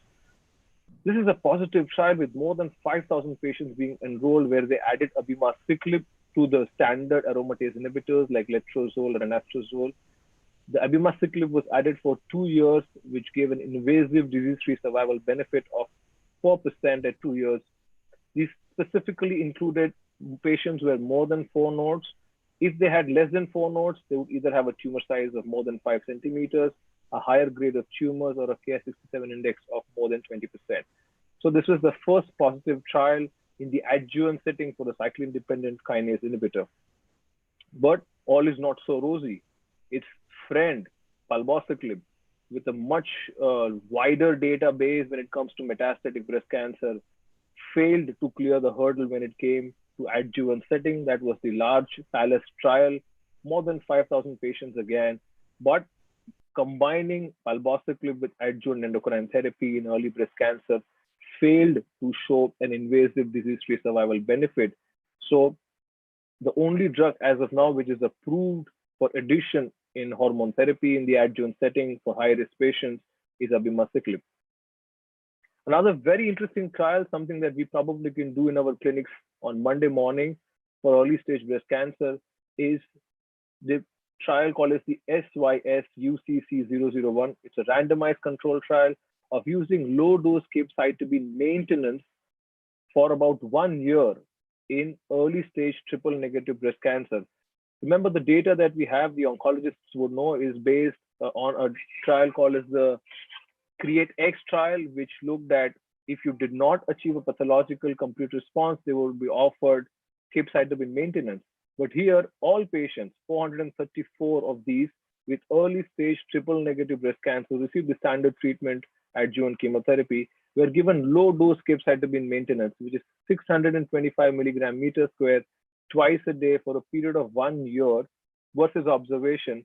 And the invasive disease-free survival was 82% versus 73%. This is more than the fancier cyclin-dependent 4/6 kinetic inhibitors and with a strong hazard ratio of 0.64. So triple negative breast cancer, post their chemotherapy, if you put them on low dose capecitabine, it actually showed a significant higher 5-year disease-free survival. Very interesting article. Another very interesting article was in estrogen receptor positive patients. We believe that predominantly capecitabine would have some role only in adjuvant in triple negative breast cancer. But here they use S1, which is similar to capecitabine that we use in India, with the addition of endocrine therapy in estrogen receptor positive and HER2 negative primary breast cancer patients. Again, a positive trial, almost 2,000 patients with an absolute invasive disease-free survival benefit of 5% at the median of almost 52.2 months with a very robust hazard ratio of 0.6. So this is predominantly now trying to further build on the advances that we have in adjuvant chemotherapy and hormone therapy. And we're trying to find out molecules which we've been using very often in metastatic setting in a predefined periods of time in early stage breast cancer to try and extrapolate the benefit that we've been getting in the metastatic setting in the adjuvant one. And these successes have been very hard to find in the last 15 years, but slowly but surely we are seeing these coming our way. Coming to what has changed in advanced breast cancer, interestingly, in the last 1 year, we have now data from the SOLAR-1 trial, which is using alpelisib, which is a PIK3 mutated, and it's a drug which acts in PIK3 mutated tumors. Adding that to the standard hormone therapy called as fulvestrant in the second line has shown a significant median overall survival benefit of 7.9 months. Again, something new to look forward to in patients who probably would have offered nothing about a year and a half back. Another very interesting trial which was published this year, about 4 months back, was the Next Monarch trial in heavily pre-treated metastatic breast cancers which were hormone receptor positive, where we probably have reached more than 4 lines of therapy. Giving them single agent abemaciclib or combining with tamoxifen did work and did show a response in about 35 to 40% patients, which is quite exciting.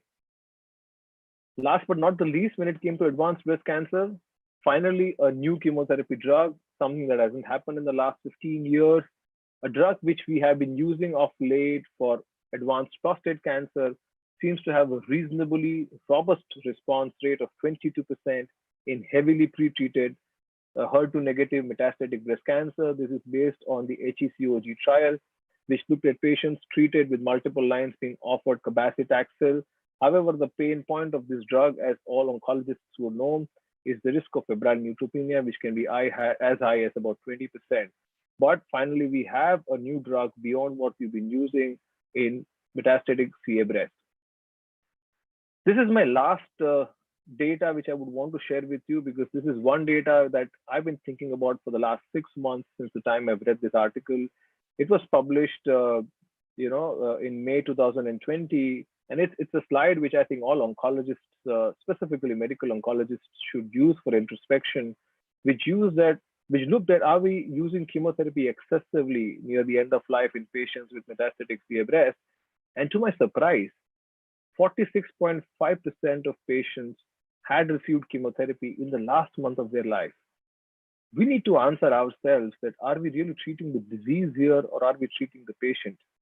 And since cure was never the goal in a metastatic setting, Are we giving them the quality of life that they truly deserve?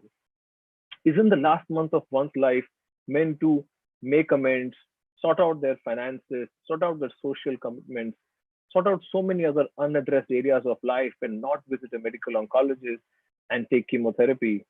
I believe giving chemotherapy during the last month of a patient's life is a sign that we are failing our patients. And let's give them a chance to spend time with their loved ones. Let's give them dignity in death. Thank you so much.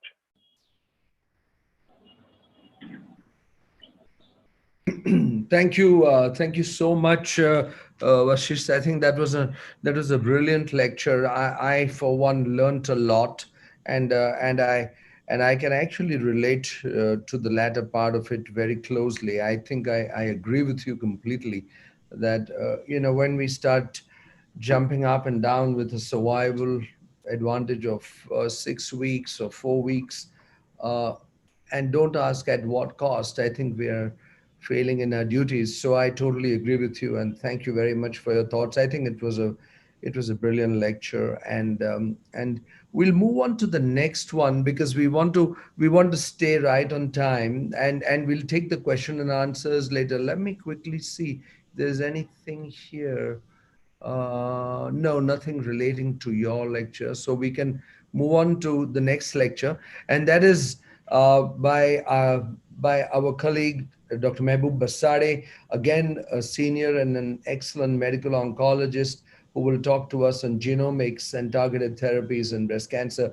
This is really a very, very important area, and we need to be aware about this in our fight against breast cancer. Dr. Basade, please present your lecture. Thank you, Vijay, and thank you very much for inviting me over here. And one second, sorry. So let me.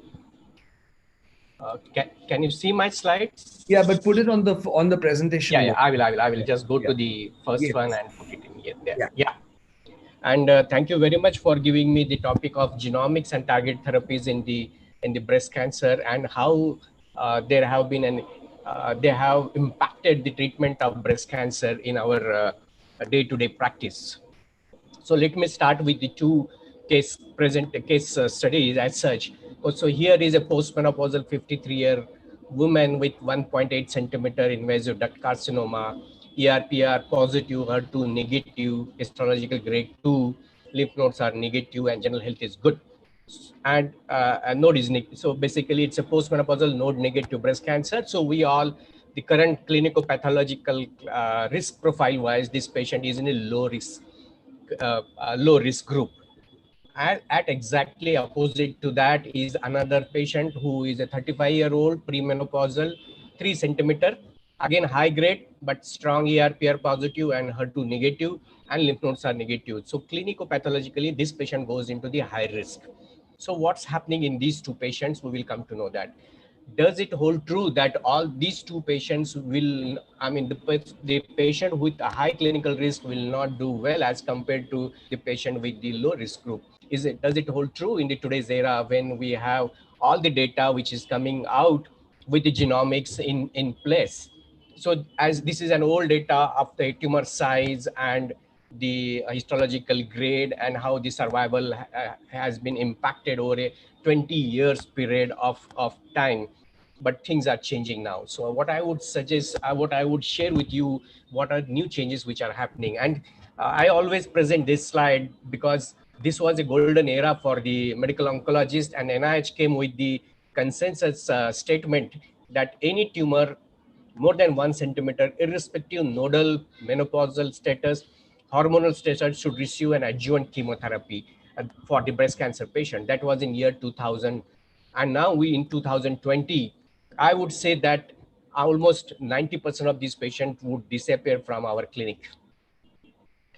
So the data which was published in NEJM in 2002 about the premenopausal patients who are hormone positive, HER2 negative, and node negative, 30% of them will recur at the end of the 10 years. And though the patients have been presented in the early stage, 1/3 of them recur at 10 years. So can we identify these 30% of the patient and improve the survival? Remember this 30% figure, which I will come back to you little later on.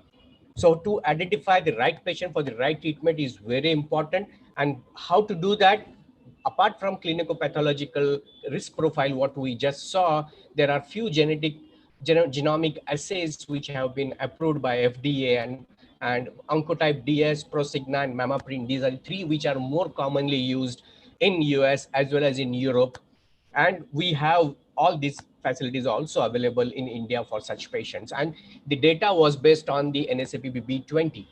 NSABP B20 prospectively studied the patients of the premenopause, of the hormone positive, node negative, both disease, both combined, premenopausal and postmenopausal, whether addition of chemotherapy to tamoxifen it benefits or no. And you can see for all the patients, the data shows that the delta is almost 4.4, that is 4.4 absolute benefit of tamoxifen and chemotherapy to such patients. So it was a positive trial, and based on this, almost that's why they said that irrespective of the menopausal status, irrespective of the nodal disease status, you should go ahead, give the chemotherapy to such patients. So they further did the subgroup analysis by genomic assays. And the one I'm going to talk to you is Oncotype DX. Oncotype DX is basically a 21 gene assay.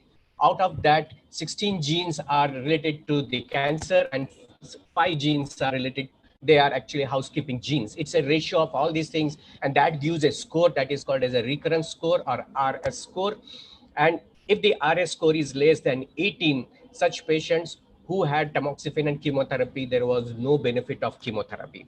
So low risk addition of chemotherapy is not beneficial. So they also initially had the intermediate group, that is 18 to 30. Even in this group, the addition of chemotherapy did not improve the survival. What the chemotherapy had a huge impact, that is 28% absolute from the chemotherapy, was in the patients who received an high risk. And this was the data. And based on that data, the recurrence score came in and they did the prospective trial. And this was a retrospective data, and they came with the prospective trial, and that named as the TAILORx trial. And this is a phase 3 trial. Almost 10,000 women got published last year. They had 3 randomization arms. One arm, that is low risk recurrence score. Now they changed recurrence score from 18 to low, they came down to 10. The mid range is 11 to 25, which they further randomized to endocrine therapy alone, to the endocrine therapy plus chemotherapy in the other arm. And the in the arm D was an high risk arm where the recurrence score more than 26, and all these patients receive endocrine therapy and chemotherapy. So the patients in the green arm received the chemotherapy plus endocrine therapy. And let us see what happened. So we are more interested into the middle group, because we know that in the low risk group, the chemotherapy has no benefit. So only endocrine therapy did wonders.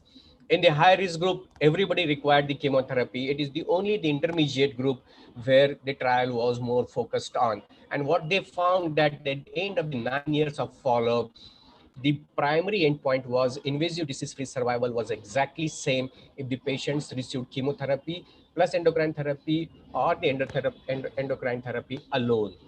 So, and secondary endpoint, like this distance recurrence-free survival also was same. So exactly they were matching, and p-value was not significant. But if you do the subgroup analysis among them and then take into the clinical decision making, and what they found that the patients who are premenopausal, and magnitude of benefit of the chemotherapy rises as the recurrence score goes up and up. So those patients who are premenopausal and a high recurrence score in the intermediate group should receive the chemotherapy. That is what this data suggests. And the benefit of that recurrence score in the premenopausal women, those who have the score of 21 to 25, is almost 6.5%. So I would make a general consensus statement over here. Those women, whether premenopausal, postmenopausal, less than 20 recurrence score should not receive any chemotherapy. And women with more than 21 recurrence score, there is definitely a role of chemotherapy in such patient. I'm sure there are some patients who came to us premenopausal in this age group and they were reluctant to take chemotherapy, but you can see the data here. The delta is 6.5. It is exactly, it's statistically significant, and it is very important that such patients should receive chemotherapy. and they should be offered chemotherapy rather than saying that combined data of 16 to 25 that these patients will have no benefit of the chemotherapy. No, I don't agree with that this statement, and 21 to 25 should receive the chemotherapy. So if you have 100 patients of postmenopausal women, those who are strong ER/PR positive and HER2 negative, and how many of them actually will require chemotherapy? So only 15% of the patients will require chemotherapy. So if you have tomorrow a postmenopausal woman who is strong ER/PR positive, HER2 negative, node negative, remember that only 85, there is only 15% chance that this women will require chemotherapy. Otherwise, 85% of the patients will not require any chemotherapy, and they will do wonders alone with the endocrine therapy alone, as opposed to the women who are premenopausal or less than 50. You can see over here, as I mentioned to you, from 21 onward, they should receive chemotherapy. So somewhere around 27% of the patients, and I told you to remember the figure of 30%, that was published in NEJM 2002. It is exactly coming to the same, that 30% of the premenopausal women, now we can identify them based on these genomic assays, that these are the patients who will recur and and if you give the chemotherapy, the chances of their recurrences can be reduced drastically in such patients. And you can see their survival over here. Those who have a high recurrence are even with chemotherapy doing well. The first slide and second slide, which I showed you, the clinico-pathological risk factors, does it add any prognostic information when you have a recurrence score? And if you see this data from the postmenopausal women, more than 50, high clinical risk is associated with 2 to 3-fold higher distance recurrence rate across the RS group. That means that there is still role of clinico-pathological risk factors in addition to recurrence score in such patients, and these patients are having benefit as opposed to the patients who are the younger patients. Only the patients who have a recurrence score above 11, where there only the addition of the high risk clinical features added prognostic information to the recurrence score. So it is very important for us to keep the clinical pathological risk factors also in our mind and do that. So this was the trial in the node negative, and based on that and Kathy Albine's data, a lot of people of my colleagues started using in the node positive also, but that was retrospective data. So just in COVID time in San Antonio, this data got published in the node positive. It's a randomized trial for the patients who are having less than 25 recurrence and more than 25 recurrence score, irrespective of the premenopausal status, but node positive disease, and that too 1 to 3 lymph nodes positive. And what this data shows that those patients who are postmenopausal, irrespective whether they are they receive chemotherapy or only endocrine therapy, if the recurrence score is less than 25, there is no benefit of chemotherapy and survival is the same, as opposed to the patients of premenopausal women. Even with the recurrence score of less than 25, they should require, they benefit from the chemotherapy. So I would suggest that don't go by retrospective data by the Kathy Albine, where she showed that probably there is no role of chemotherapy in premenopausal women in the low recurrence score. This is a prospective trial which showed that premenopausal women, when they receive the chemotherapy, there is a 46% decrease in invasive disease-free cancer events, and 5-year OS is absolutely important, and there is an improvement of 1.3% in such patients. So such patients should receive the chemotherapy in premenopausal setting. Now let's move to the HER2 positive cancer and what has changed in the neoadjuvant and adjuvant setting in such patients. We know that even if the tumor is small, T1A, presence of an HER2 positivity, there is an impact on disease-free survival as well as overall survival. And they recur. This is the data from the MD Anderson. So you have to treat such patients with chemotherapy plus targeted therapy, that is the trastuzumab or pertuzumab or whatever may be. So there is a data of the dual blockade with chemotherapy, including either taxane or without taxane. So TCHP is docetaxel carboplatin, that is, this is the arm without taxane with the dual blockade, and the dual blockade with AC followed by a taxane, that is either Paclitaxel or Dosi. And what happens in such patients if they receive the pathological response rate in such patients have gone up to 68%. If you see the pathological response rates, if you give neoadjuvant chemotherapy, as Vashi just mentioned, that those who are hormone positive, hardly there are 15 to 16% of the patients have a pathological response, complete response. Those patients who are triple negative, somewhere around 40, they double from what the patients of hormone positive. But if the patient received dual blockade in HER2 positive, pathological response rate goes up to almost 68 to 70%. That is a very huge, irrespective of whether nodal status, hormonal status, age, or tumor size.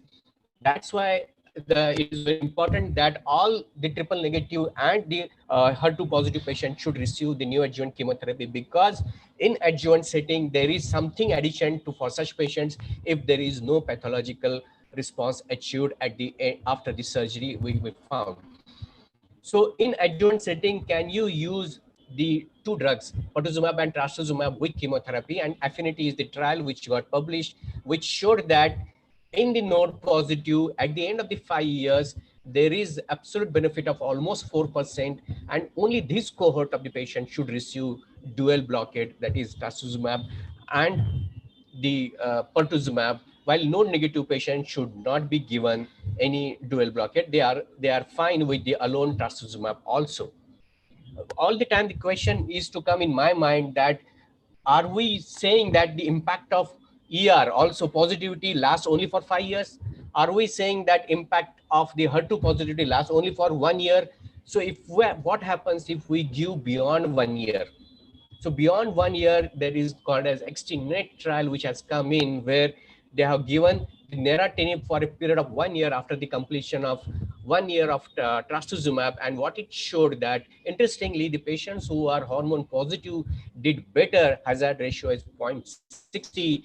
That means that there is further impact of the blockade of HER2 by the neratinib. Probably before that, we never knew how to block the HER2 beyond 1 year. So as I mentioned to you, that patients who have received either pertuzumab in combination with trastuzumab or trastuzumab alone and the pathological response is not achieved, for such patient, the survival is somewhere around 70%. And if you give the TDM1 for such patients, the survival further improves, and there is a hazard ratio is almost 50 in such patients. So that's why I'm suggesting that patients of triple negative and HER2 positive, we change the treatment based on the pathological response. So please send them for the chemotherapy in the neoadjuvant setting, and the treatment will change for such patients. Let's move to the Cleopatra trial, which is in metastatic HER2 positive breast cancer. In a metastatic HER2 breast cancer, we had never seen anybody surviving beyond 5 years. And you can see from this data that dual blockade with chemotherapy and continuation of the dual blockade, there are 37% of the patients surviving even at the end of the 8 years. So that is very, very important. That is 1 in 3 is practically surviving, and progression-free survival is almost in 15% at the end of the 3 years. If somebody has received all HER2 blockade, like pertuzumab, trastuzumab, and Kadcyla, there is a new kid on the block, and that is called as tucatinib, and tucatinib is showing an improvement over the capecitabine, trastuzumab, and placebo. Even the patients have CNS disease. So the new kid on the block is the tucatinib, which probably it's an oral tablet, and it will come into the clinical practice because these are the such patients are will require something more. And lastly, I would cover about the immune checkpoint inhibitors, and this is also a targeted therapy against the PD-L1. And what they are trying to do is that incorporating the immunotherapy, that is pembrolizumab, in the neoadjuvant setting in the triple negative breast cancers. And you can see the triple negative breast cancer, the pathological response rate in this trial, probably the 20% was little on the lower side, but on an average, I mentioned to you, pathological response is 40% in triple negative if you give a neoadjuvant setting. And here, by addition of the immunotherapy, it has gone to 60%. But see the event-free survival. Those patients with even if they do not achieve PAT-CR but received an immunotherapy, though a smaller trial, there is some trend in improvement in the event-free survival if they achieve the pathological CR. It's also there.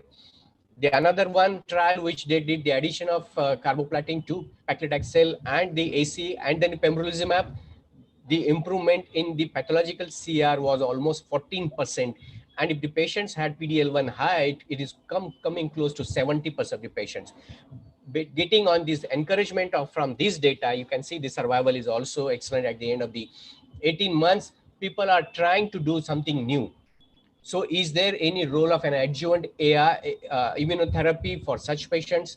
Can we replace capecitabine with the immunotherapy for such patient, or can we use subsequently? These are the new trials which are coming in future with in triple negative such patient cancers. And another alarming to the surgeons here that there are curative intent radiotherapy trials are being going on, that if you give preoperative pembrolizumab and radiation in, obviously you are looking into the HER2 negative as well as the ER negative early stage breast cancer. Here they are achieving pathological CR and no surgery has been planned for such patients. So they are being given only, there is another one in Pandora. So if you are achieving pathological CR and you are giving radiation, what additional you are going to achieve by doing surgery in such patients? And that question will be answered by these trials, and hopefully some interesting data will come out into the in future. The last slide of mine is role of BRCA1 and BRCA2. We all know that the BRCA mutations cause the HRD, that is homologous recombinant deficiency. That means that these cells have less ability to repair their DNA bracket, and that's why that the cells, they cause multiple genetic alterations leading to the cancer. Because of these things, there are certain drugs like paclitaxel, the certain drugs like platinum and the PARP inhibitors are very much active in such patients. So you have two drugs like olaparib, which have been approved for the patients of metastatic breast cancer who have BRCA1, BRCA2 mutations. And when the earlier all the therapies have been failed, they can be given such patients. Another PARP inhibitor is talazoparib, which is also approved in the patients who are triple negative, metastatic, or locally advanced, carrying the germline mutations, and such patients can be given the BRCA2, this can be given the PARP2 inhibitors. And I think that's the end of the talk. Thank you very much.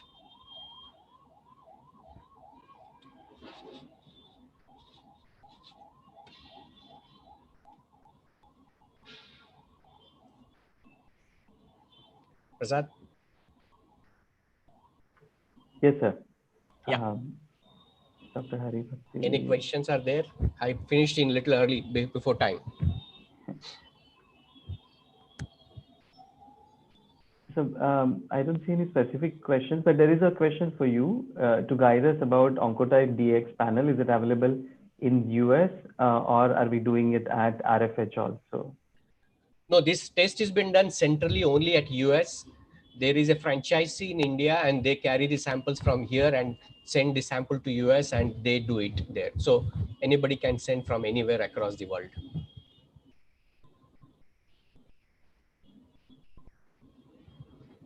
Okay, thank you, sir. I'm not able to see Dr. Hari Bhakti in the room. Yeah, he's there. Yeah, sorry. He's muted. Okay. Sorry. Yeah, I was muted and not allowed my video. Oh, I think. Yeah, both are gone. So how can you see me or hear me? Yes, it's not possible. We can hear you now. Yeah, that's right. And I think all the videos are also... The video is off. I'm not able to put it on, my friend. Okay. Yeah. I'll just check the settings. Yeah.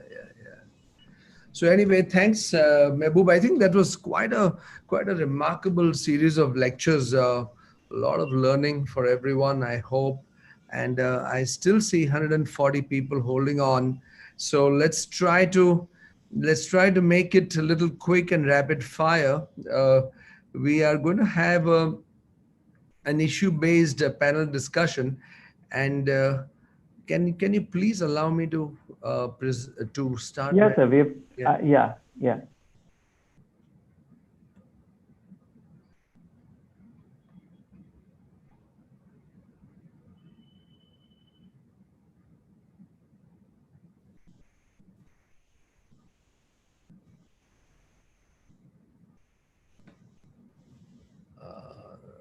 Okay. Okay, okay. Oh, good. Thank you. So now let me just share my screen. So while I look for this, one moment, please. Yeah.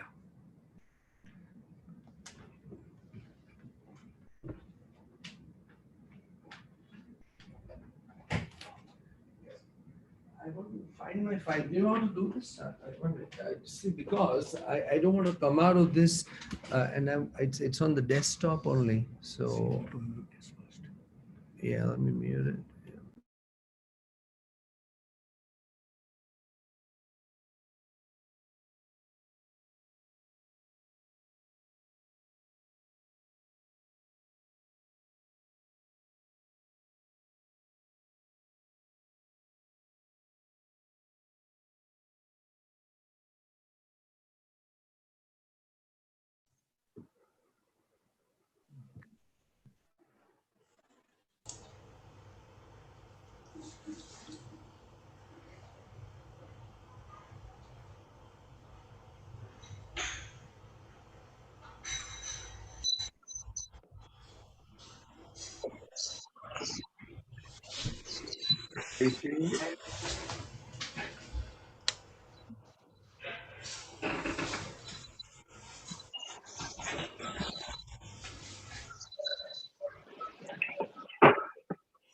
One moment.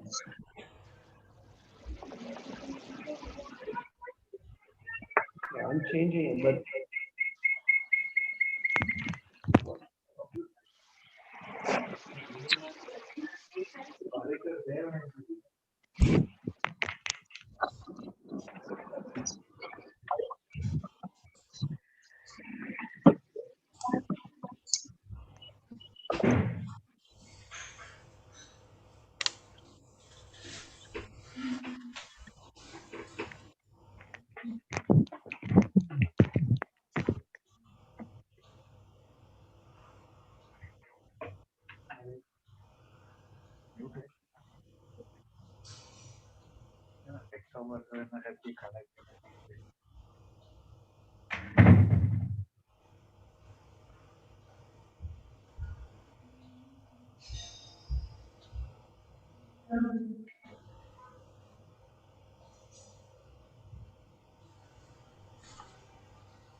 Dr. Haribhakti, I have got those slides. I can share them from here.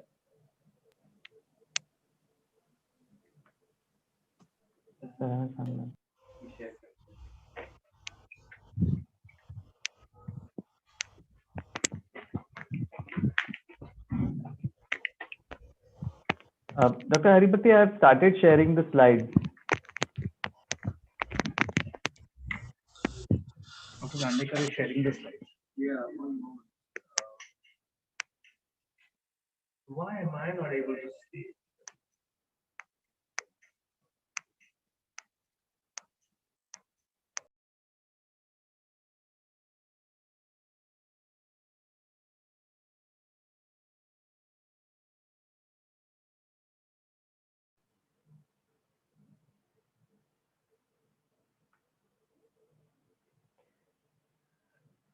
Dr. Haribhakti, I can change the slides for you from here.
Okay.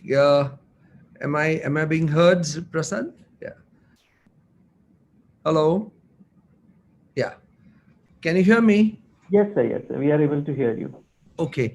So are you going to change the slides? I'll change the slide. You just say Let me next and see. Let me slide. see, because are you able to see? You're seeing your screen. My screen is not getting shared. What is the situation? So your screen is not getting shared. I'm Okay, I don't know. sharing. I don't know what the problem is. So anyway, let's get started so that it's not fair to the people. So yeah, let's go to the first slide, please. Yeah, the next slide, please. Yeah. Yeah. Yeah. So good evening, everybody. We have a very interesting panel ahead, and we have a large panel with us in medical oncology. We have Dr. Advani, the one of the senior most medical oncologists in the country, Dr. Mohan Menon, Dr. Ian Pinto, and Dr. Preetham Kataria. In radiation oncology, we have Dr. Prasad Dandekar, Dr. Naseem Sheikh, and Dr. Amol Kakde. And in surgery, we have Dr. Ashutosh Kotari, who already spoke, Dr. Nikhilesh Borkar, Dr. Tushar Thorat, who's a plastic and reconstructive surgeon, and Dr. Sampada Desai.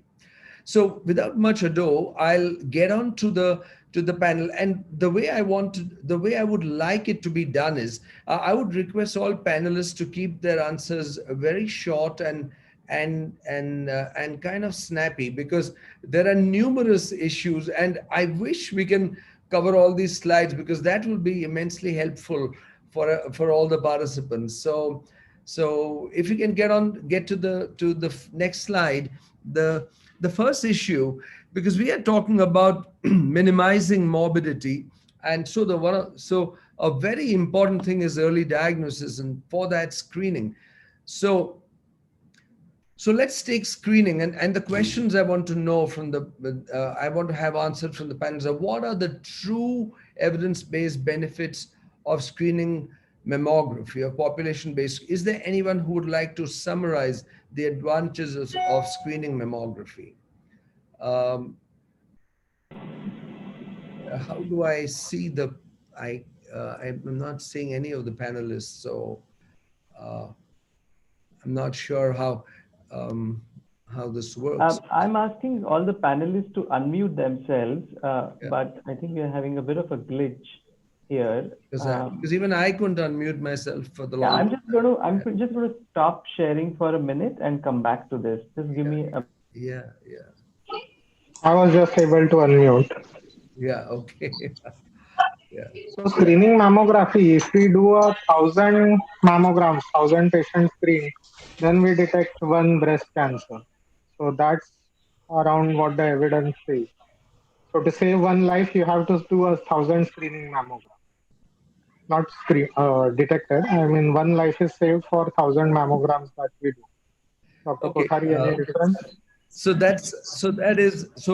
in other words, what you're saying is, in a population as huge as ours, it is practically not viable mammography. Let me know Dr. Ashutosh, Dr. Ashutosh's view on this, on screening. I think what Nikhilesh meant to say was 1,000 mammograms will detect 5 cancers but save one life. So there is a 20% benefit, yes. But like Nikhilesh said, you have to screen 1,000 women to get that 5 to 6% cancer pickup. There's a big argument about over-treatment and under-treatment. Yes, you will over-treat a few, but you will save a life.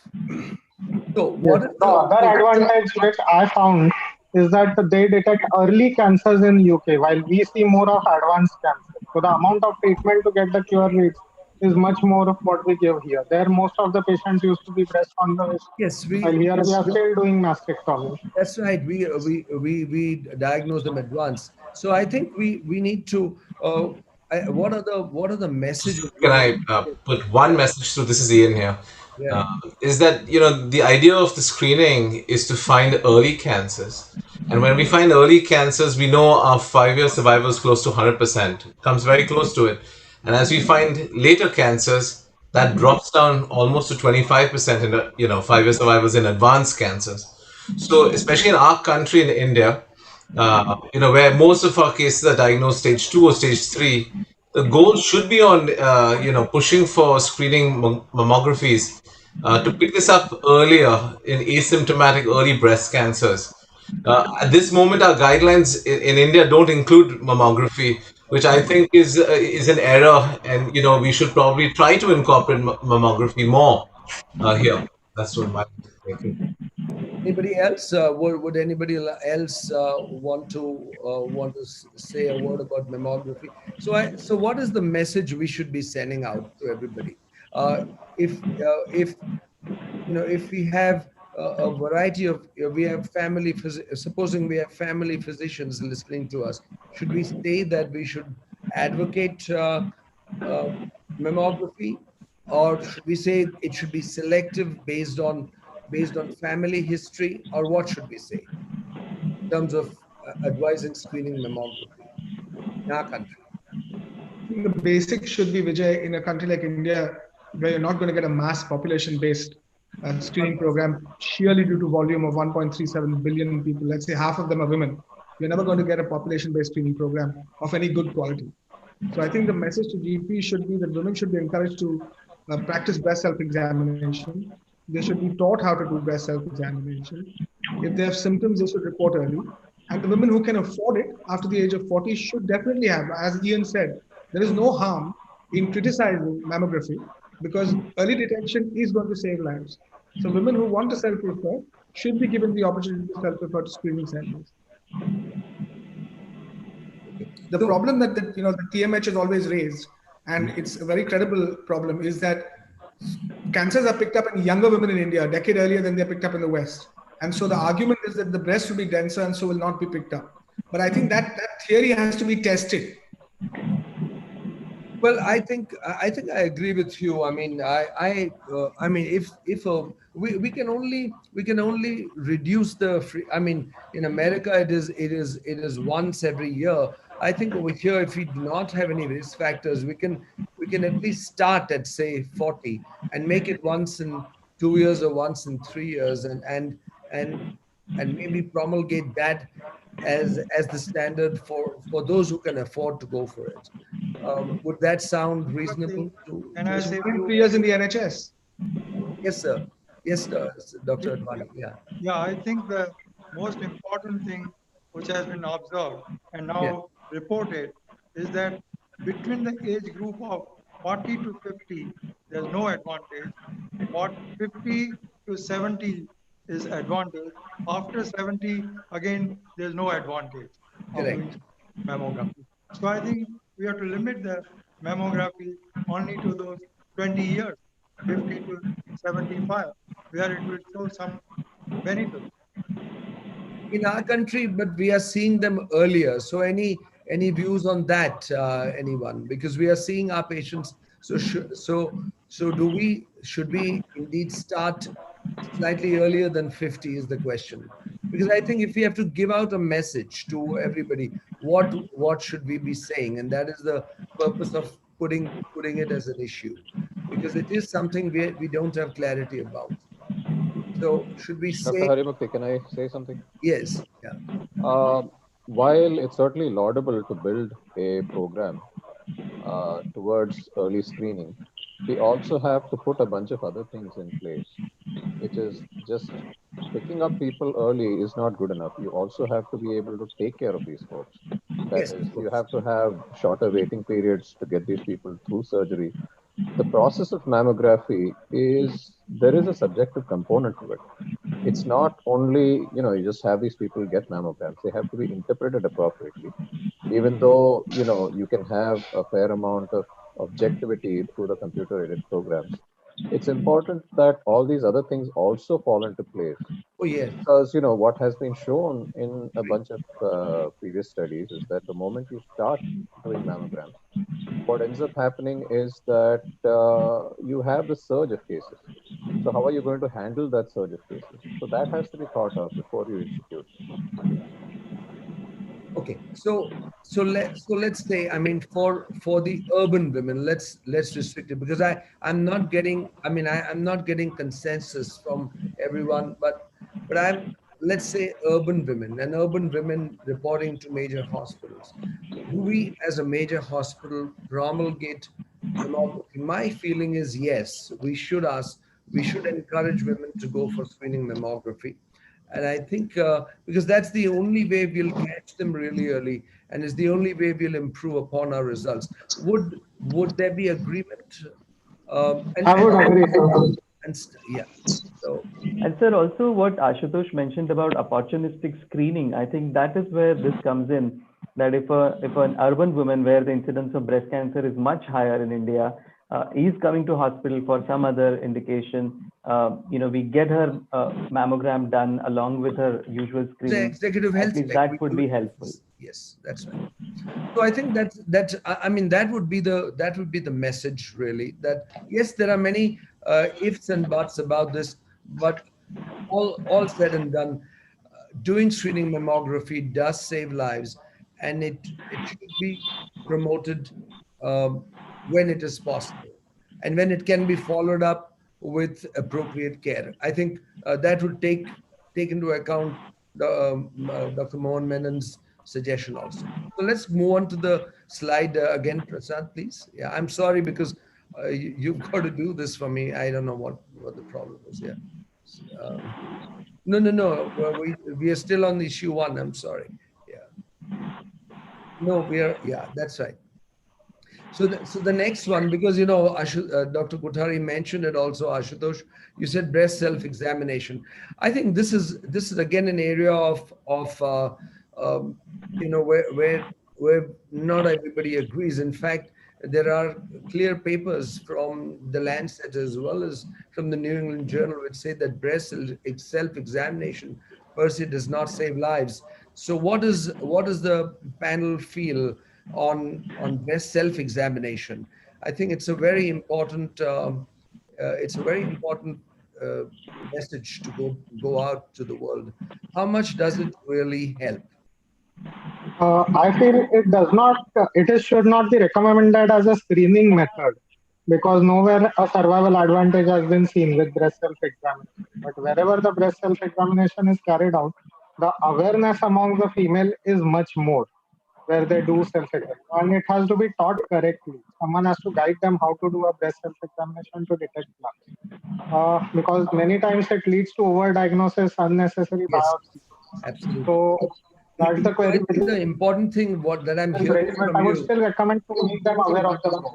Yes, I think teaching correct breast self-examination makes Yes. them more aware, more breast aware, as we say, and so they can pick up minor changes quickly, and especially if they have received treatment.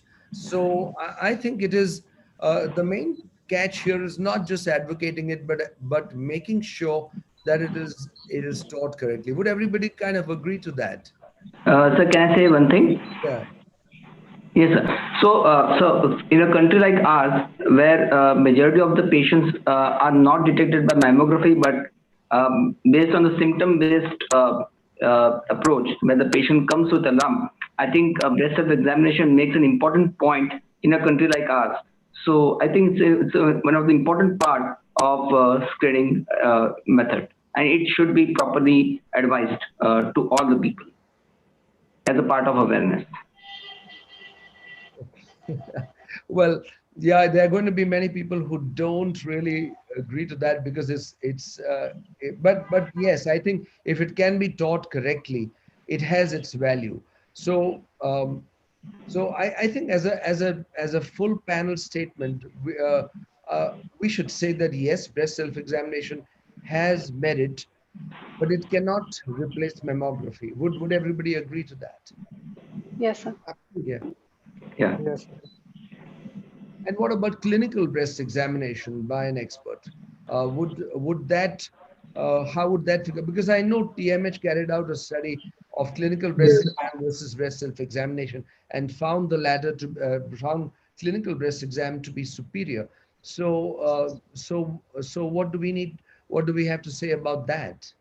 Yes, that study by Dr. Indranil Mitra. I would agree with it, especially because we see younger cancers because we are a younger population. Our population pyramid is such that most of the patients are young. So even if the incidence per lakh will be less, we still find a lot of patients less than say 40 years coming in with breast cancer compared to West where they Yes. hardly see less than. So, So I would recommend clinical breast Yes, examination. absolutely, absolutely. So I think because screening is a very, very, very important subject for a country like ours, where we just cannot take the insurmountable load of advanced cancer that we have at present. And I think let's put it this way: mammography, whenever practicable and possible, above the age of 40 or between 40 and 50, starting there and stopping definitely at 70, as Dr. Advani said.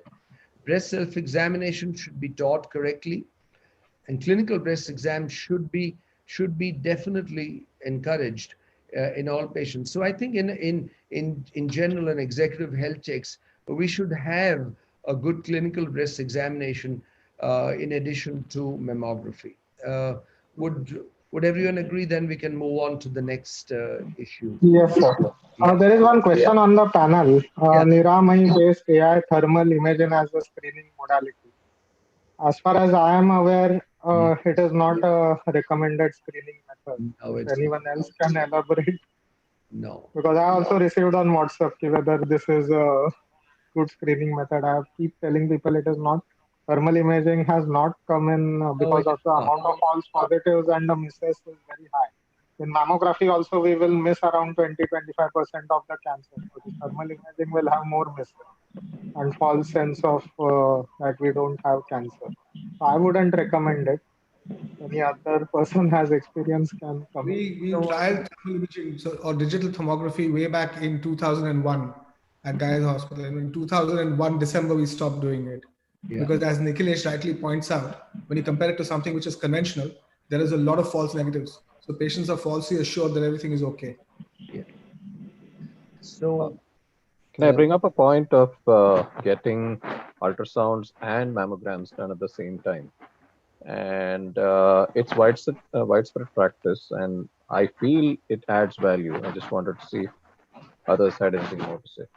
Yeah, I think no, I totally agree with you. Especially in younger women with dense breasts, there is no question it would add immensely. So yes, I would agree to that.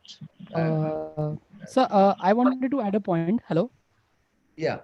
Yeah, so as we do not have any guidelines for mammography in India as we know, but in US, as per the US task force, it advises that the mammography should be done as a screening. Screening mammography should be done after the age of 50 to 75 years. So, and if for the general population, if there is no risk, family history or anything. So that is what is recommended as per the US task force. Of course, we do not have in India, but 50 to 75 is the age which they recommend as a screening. Yeah, so I think that's absolutely true. I think 50 would be the cutout age. It's just that somehow 40 became popular some years ago because that's that was doubted, and because we see younger women present in our country, we are not sure. But yes, as a across the board recommendation, we should probably stick to 50 to 70. Yeah.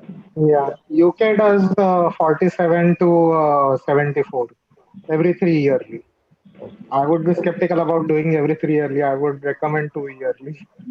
Okay, so it just brings out, I mean, there are a lot of shades to this, and I don't think we can all entirely agree, but most of us seem to be agreeing that screening is important, because the only way we can really cure more women is to pick them up early. So there is no question. I think we need to have that in our consciousness, that screening is important and should be practiced in whatever manner it is possible to in one's given situation. So I think that should be our message as a group, and that takes us to the next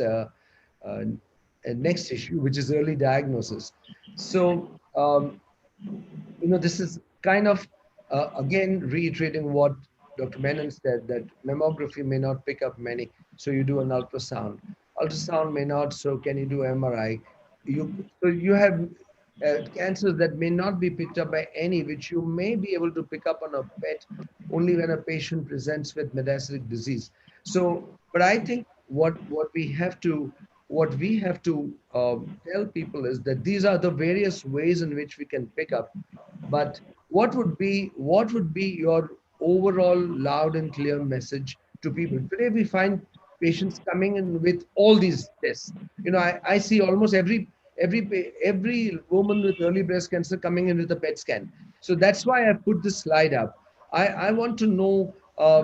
Let me ask Ashutosh first, because that's UK where you have the resources. What is your protocol? When would you do an MRI? When would you do a PET for an early breast cancer? So we would do an MRI scan when there is ambiguity or there's lack of clinical and radiological correlation as one. Yeah. Two, if radiology shows that there may be multifocal disease. In lobular cancers, if you're planning to do breast conservation, and in high-risk screening for BRCA patients. Yeah. So MRI has a role. PET scans, we will only advocate, or any kind of staging, we only advocate as per NCCN guidelines, stage 3 and above. There is no benefit for stage 1 and 2 breast cancer, early breast cancer as you put it, of having a PET scan, because it does not add to survival at all. Okay, I think that's so helpful, because that is what we should ideally practice. But we find a lot of excessive PET scans being performed even with early breast cancer. So I think the loud and clear message, I hope all the panelists agree to this. Would everybody agree? Does anybody have anything to say about this? I think it's very clear. It's PET only in stage 3 and 4. MRI for the situations described by Ashutosh, and mammography is the starting thing, ultrasound when you don't get enough information, and these two only when you cannot get information from both the above. Would that be a reasonable advice for everybody? Agree, sir. Yeah. Now biopsy. Again, although for us, we've almost forgotten fine needle biopsy, but still it is carried out a lot. And I want a very loud and clear message to everybody. What is the role of fine needle biopsy today when we have core biopsy? Is there a role for fine needle biopsy of the axillary nodes? Is there still a role for a yes/no answer for a primary tumor? Let me get a quick consensus on the kind of biopsy that we do. I would prefer a core biopsy for breast any day. Last 10 years, I don't think I've done a FNAC. Exactly. In node also, I would prefer a core biopsy, but sometimes if it is close to the vessel or something, then the radiologist may prefer FNAC. The radiologist. Okay. Ashutosh, do you agree? Do you agree with what? FNAC for the breast is for the history books. For the axilla, absolutely prefer a core. But like Nikhilesh said, if it's close to vessels, big lymph nodes, worried about bleeding, and FNAC is fine because it's a diagnostic procedure when you have the primary immunohistochemistry on the primary tumor.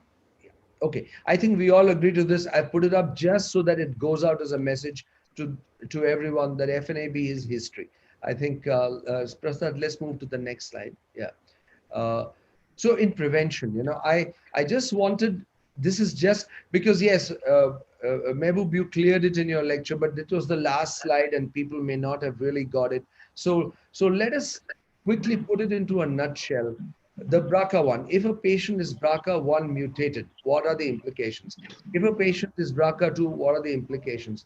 And what are the implications if both are mutated? Ashutosh, since you're seen, can you quickly give a 2-sentence answer? So just BRCA1 mutation carriers, you have two options.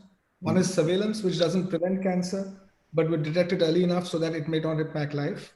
The second option is risk-reducing mastectomy. For BRCA2 carriers, you have the risk of chemo prevention and surveillance and risk reduction. Oophorectomy obviously will come into the question, but that is only after the age of 40 or 45, when the woman has completed a productive life. And any other mutations would you like to mention? Because we always get a series of others of uncertain significance. So would you mention any? We have mutations of VUS, which is variants of insignificant significance. Yes. We don't know the risk escalation. What we're doing now in the UK is we're doing a panel testing where we're doing BRCA1, BRCA2 based on the age. We will add P53 and CHEK2. So we're doing four gene testing at the moment. Okay. We used to do BRCA1, BRCA2, but we're doing a 4-gene panel at the moment. You can do a much bigger panel testing, but then you don't know the significance of all those genes. Of course, if there are syndromes in the family, then you will test for certain genes. But if you're doing a general, for high-risk patients, you want to do a panel test. And what we are offering is BRCA1, BRCA2, CHEK2, and P53. Would anybody from anybody else like to add a word on it? I don't know. Okay, we have is Dr. Vashish Maniyar and all the speakers, Mehboob and all, still on the? Are they on the? Yeah, Vijay, can I add? Yeah, because it was part of your lecture. So would you like to add to all? Yes. Yeah. I agree with the Ashutosh because the CHEK2 is also an important from the familial genomic assays for the breast cancer is concerned, because the famous one are BRCA1 and BRCA2. Yeah. But the CHEK2 people are forgetting, and that is very important for us also to know that the CHEK2, if mutation is seen, these patients are resistant to anthracyclines, so we don't give anthracyclines to them. So we always prefer the taxanes to them. So I have 2 patients of them, and they are doing very well. Without the anthracyclines. So we always triple negative. I always ask younger patients get the BRCA1, BRCA2. Apart from that extended, as Ashutosh mentioned, that 4 all genes. Okay. Anyone else? I think it was very well summarized. But just to complete it, in what percentage, Ashutosh, what percentage of patients who are BRCA1 mutated would actually go for a risk-reducing mastectomy? I just want to have an idea about the statistics that prevail in the UK. We run a multidisciplinary BRCA clinic, guys, which is the regional BRCA testing center. Yeah. And it depends. It's population, so it depends on the age that it's picked up. Yeah. So the younger women will opt to have a bilateral risk-reducing mastectomy, whereas the older women, they've lived out most of their risk. They've got one cancer, they haven't got another recurrence, and they're happy to take that risk or try chemoprevention. So the younger population, because they've not had a disease, they would want to deal with the risk earlier on. So we find about a 60 to 70% uptake of prophylactic surgery, whereas 30% will still either have chemoprevention or will have MRI scans. So wouldn't you kind of agree with that also? Because yes, I think it is. If you want to have a risk reduction, have it early so that you don't get it at all. What is the overall professional feeling amongst also oncologists and genetic experts? How many would wholeheartedly offer risk-reducing mastectomy in young patients? In a young patient, I would offer, but above 45, 50, the patients are also not very keen about it. But them, I would offer a risk-reducing salpingo-oophorectomy, because in BRCA1, they will have about 25-27% reduction in the breast cancer also. And in BRCA2, the risk-reducing salpingo-oophorectomy will lead to a reduction of around 70%. You need to caveat that. They have a risk reduction if they are premenopausal and they have the hysterectomy. Only premenopausal women notice a benefit. Yes. In BRCA1 will notice the benefit, not postmenopausal. Yes. Yeah, below 50, I'm saying around 40 to 45. 40 I would recommend for BRCA1 and 45 for BRCA2. So most of them will be premenopausal. But in India, it's difficult to convince patients for a risk-reducing surgery. And second point I wanted to ask is, once the cancer is detected, does the prophylactic mastectomy of the opposite side have any survival benefit? Because I believe the survival will depend upon the first cancer which is detected. You're absolutely right. There is no proven survival benefit, but in the UK, most women, because they'll choose to have a mastectomy so affected people will choose to have a mastectomy on the affected side rather than having radiotherapy and then considering mastectomy 8 years down the line. And then what they opt to do is to have a contralateral symmetrized mastectomy, prophylactic mastectomy for symmetry. So they can have one operation, both the risks are dealt with. They are aware and they are counseled that there is no survival benefit, but it reduces the risk of future cancer in the contralateral breast. Yeah, I have some patients undergoing mastectomy on the contralateral side because they are undergoing DF, which can be done only once. So that also I have had. No, but let us give a okay. If I were to, Ashutosh, if I were to ask you to synthesize your recommendation, because this is one thing which is very so just say BRCA1 premenopausal, postmenopausal, BRCA2 premenopausal, postmenopausal, and of course the check two. So let's just have a kind of clear articulation of what are the implications, the action implications when you have a mutation, because I just think it's not as simple as we want to try and make it. Yeah. Because there is lots of things in terms of patient choice and patient information. So it depends on whether they're unaffected or they're affected. If they're unaffected, then you ask them to complete their family. The risk kicks in by the age of 35, where it starts getting the curve starts getting really sharp. That's when you start counseling them. So they finish their family, they finish breastfeeding, then they have their risk reducing surgery. In affected patients, it becomes slightly more tricky, like Nikhilesh said, because you have to tell them that your risk is because of the index tumor. And then it becomes patient choice. So I think what we have to do as clinicians is give them information, get them to a multidisciplinary clinic like the ones that you're starting in HN. So you have to have like a surgeon, an oncologist, a psychologist, a geneticist sitting together, giving the patient all the options. And then the patient goes away and thinks about the choices and comes back. I think that's the most comprehensive way of dealing with this, rather than having any blanket guidelines. I think what we need to create is a homogeneous information package which the patient should get. It shouldn't be that in HN they get one information, then they go down the road, they get another set of information. I think information should be based on guidelines and evidence. And that is the message that should come out, that cancers should be treated by people who know what they're dealing with, because these are highly specialist conversations to be had. Yes. And I don't think that every second person can have these conversations. Like you and Nikhilesh, you'll have spent years doing this. And then someone coming along thinking he can do an equally good job, he probably may, but then that is an exception, not the rule. Yes, that's right. So I think the development of cancer, even any specialty, it's not just breast cancer, just because I'm a breast cancer, any specialty, you need to have those vertical, splits, so that the patient gets the benefit of a dedicated clinician, surgeon, counselor, physiotherapist. And this is what the message should, that comprehensive cancer care centers like the Tata Memorial, like what you all are putting up, this is where the patient should go to seek this kind of advice, because it's not just one glove fits all. It is tailored, bespoke treatment. Yeah, absolutely. No, very well, very well, very correctly. I completely agree. And I think we will take that. That is very important. I think we know the broad guidelines, but it has to be strictly custom made, based on the patient's own situation and choices more than anything else. So I think that would be the right answer. And yeah, so apart from bilateral mastectomy, bilateral salpingo-oophorectomy, what I wanted to ask is, in what proportion the salpingo-oophorectomy would be helpful?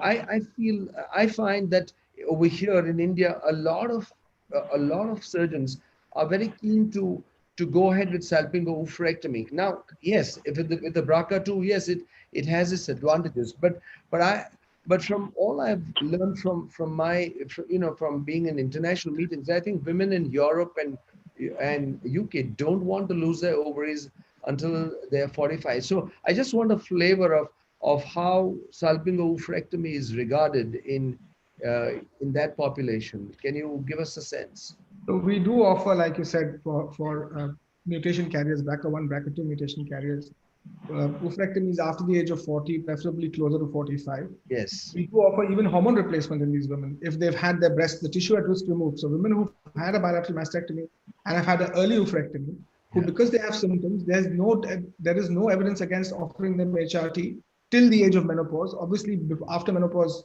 there are issues with other risk factors with long-term HRT. But the tissue at risk, which is the breast cancer tissue, is now that in the residual breast tissue, whatever it may be, small percentage, there is no evidence that HRT is going to add to the risk of breast cancer in the future. That's interesting. I mean that's certainly not practiced here. So it's something. It's a very interesting way to look at it. I think it's important to to note that. Thanks for that. And what about hormonal prevention, i.e., tamoxifen, etc. When there is no proven breast cancer? Because I think when we talk about prevention, we need to look at tamoxifen. So we need to. I think you raise a very important point. Even in the West, where there is so much awareness, compliance with chemo prevention is about 5%. Because of the side effects. You see, these women are well, Vijay. So it's very difficult to convince them to take a drug that is going to give them all these adverse side effects. Because they feel well in themselves, they don't have breast cancer. And then they suddenly wake up with these mood swings, with these hot flushes, loss of energy. And you can find that even in breast cancer sufferers, compliance is not 100%. Yes. So in well women, trying to convince them to take chemo prevention, there's a big drop-off rate. And if you look at long-term compliance, it's about 5% in our center, which is the biggest center in the UK. So it's not great. That's very telling. That's very telling. Would you like to say anything, sir, Dr. Advani, or Mohan or Ian, anybody on hormonal prevention? I think use of hormonal therapy for prevention for how long, that is a question always remains. And therefore, I think it's impossible to convince them and probably not worth it. Yeah. Okay. Yeah, so I think that answers the prevention issue very well. I think that was a great answers. Let's go on to the next one, Prasad, please. Yeah. So here it's again a very, very quick one. What are the because for early breast cancer, BCS whenever possible, or mastectomy. So very quickly, for early breast cancer, what would be the absolute indications for mastectomy? Can Mikhilesh, can you just outline when in an early breast cancer would you do mastectomy?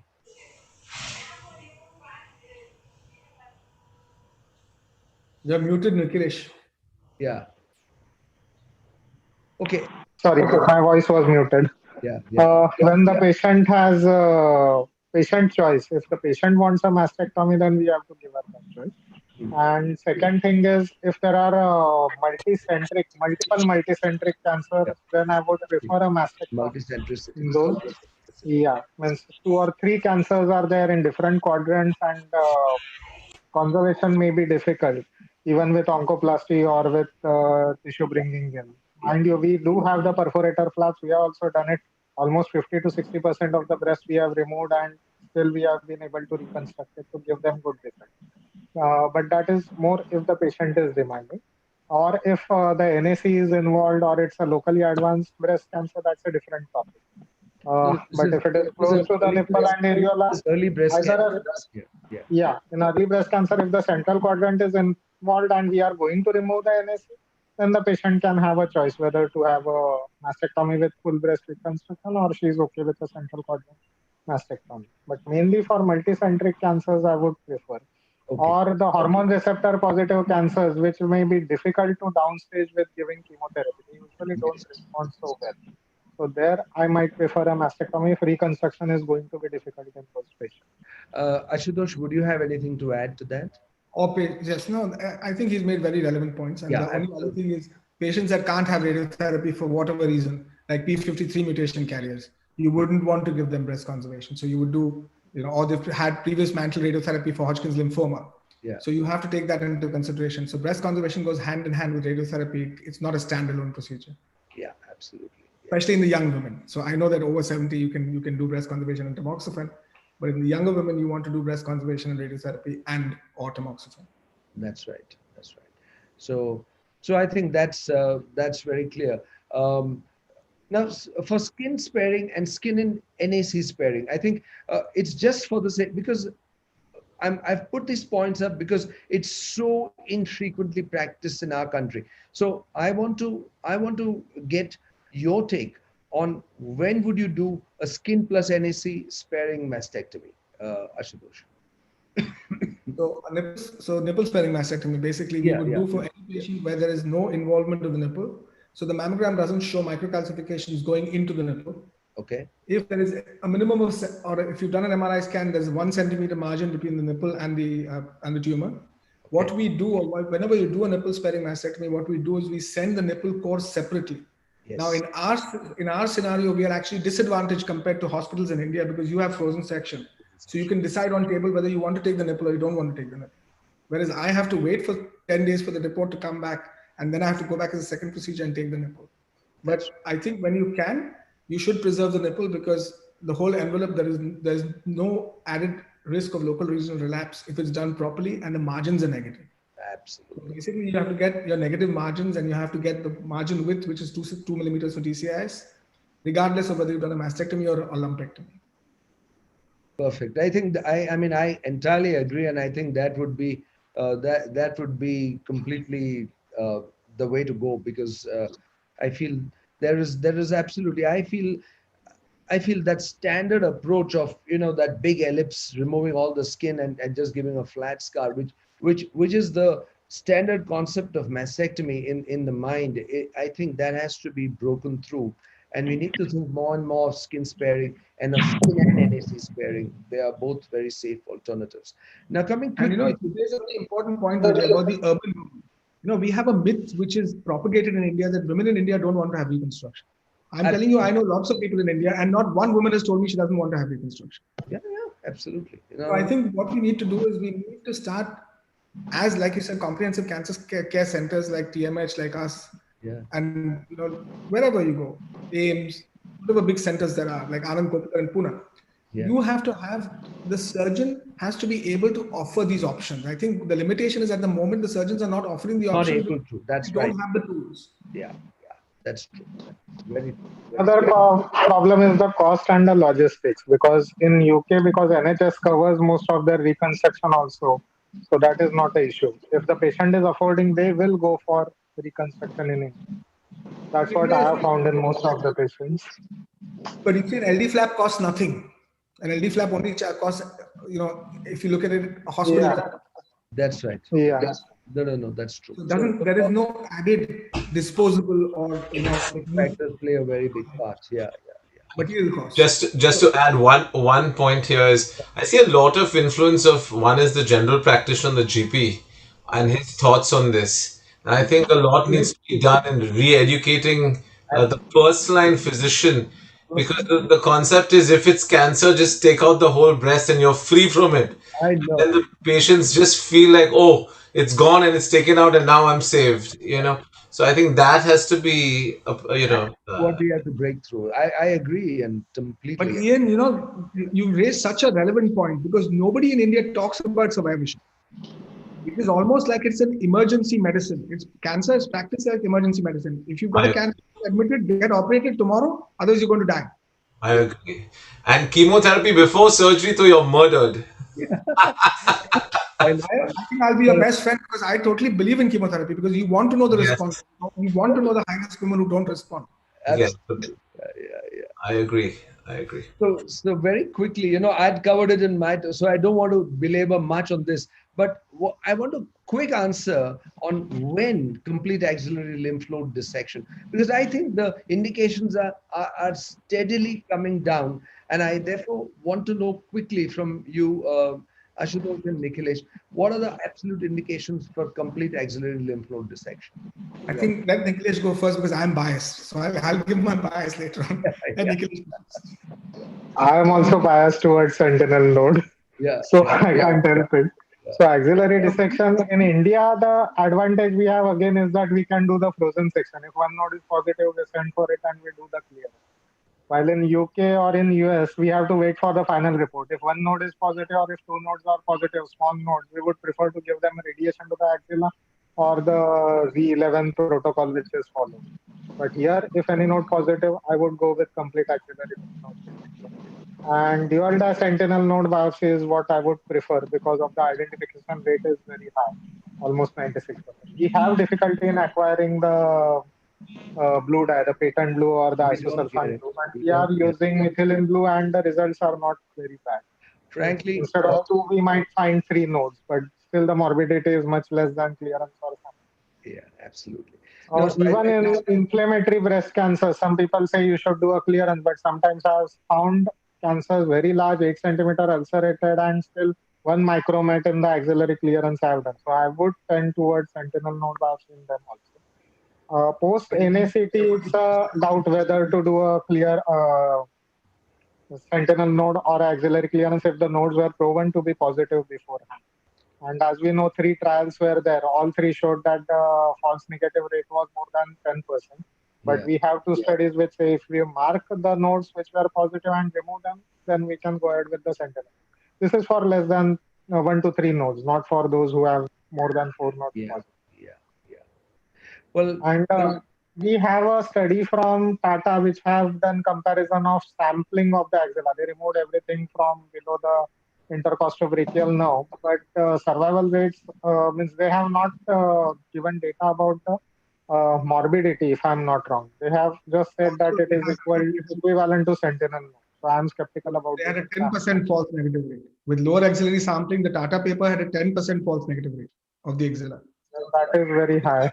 That is way too high. So yeah, I think what for that rate, we don't do sentinel node after NACT. So it's a very important part of Nikhilesh node is to mark the lymph node.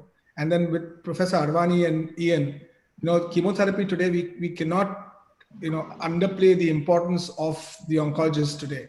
I think the surgeons have to take on board that it's biology that's going to cure the patient and not the extent of surgery.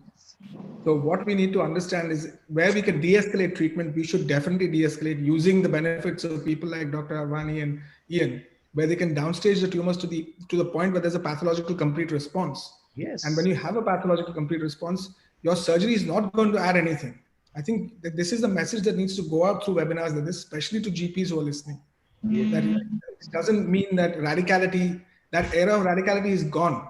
I think, and we need to have a major re-education, realignment of thinking, where you try and convince people that less is actually more in a certain cohort of patients.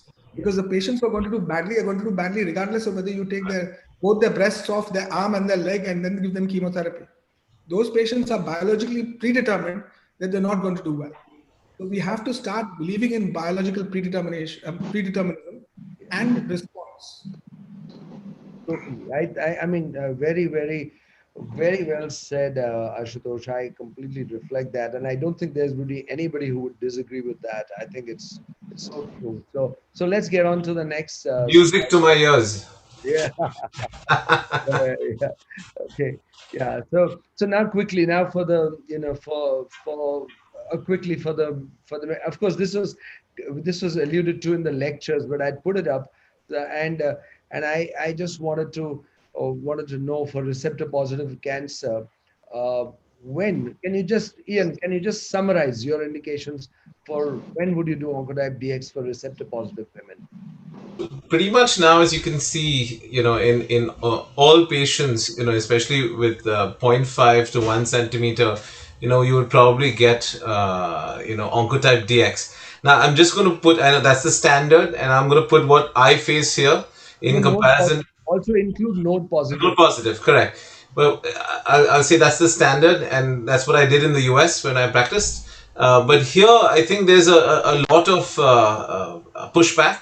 And the reason is the test itself costs, a lot, and a lot of patients who are already node positive, or who have an aggressive, form or a large tumor, would not want to spend the money to do the Oncotype DX and would rather just finish the chemotherapy off, which would come within the similar range, of that price of Oncotype DX. Although the company itself has done a very good plan that, if you don't need, chemotherapy, they're giving back money. So that has increased the incentive to do the test. So, yeah. How many will use the predict? Because I liked the predict when I was in UK to determine whether to give chemotherapy. You should ask the guy from UK. Yeah. How much do you use the predict and how much do you use the Oncotype DX? Oncotype DX was actually monopoly till now. Only recently these people, the Predict and Mavaprint have got approval for use. But we're still, Oncotype is, unfortunately in India, I have no experience of using the Predict because we don't have it in our hospital and our oncologists prefer the Oncotype. So we've stuck to Oncotype. But only last year it was licensed and then COVID came. So nothing ever happened with the other two.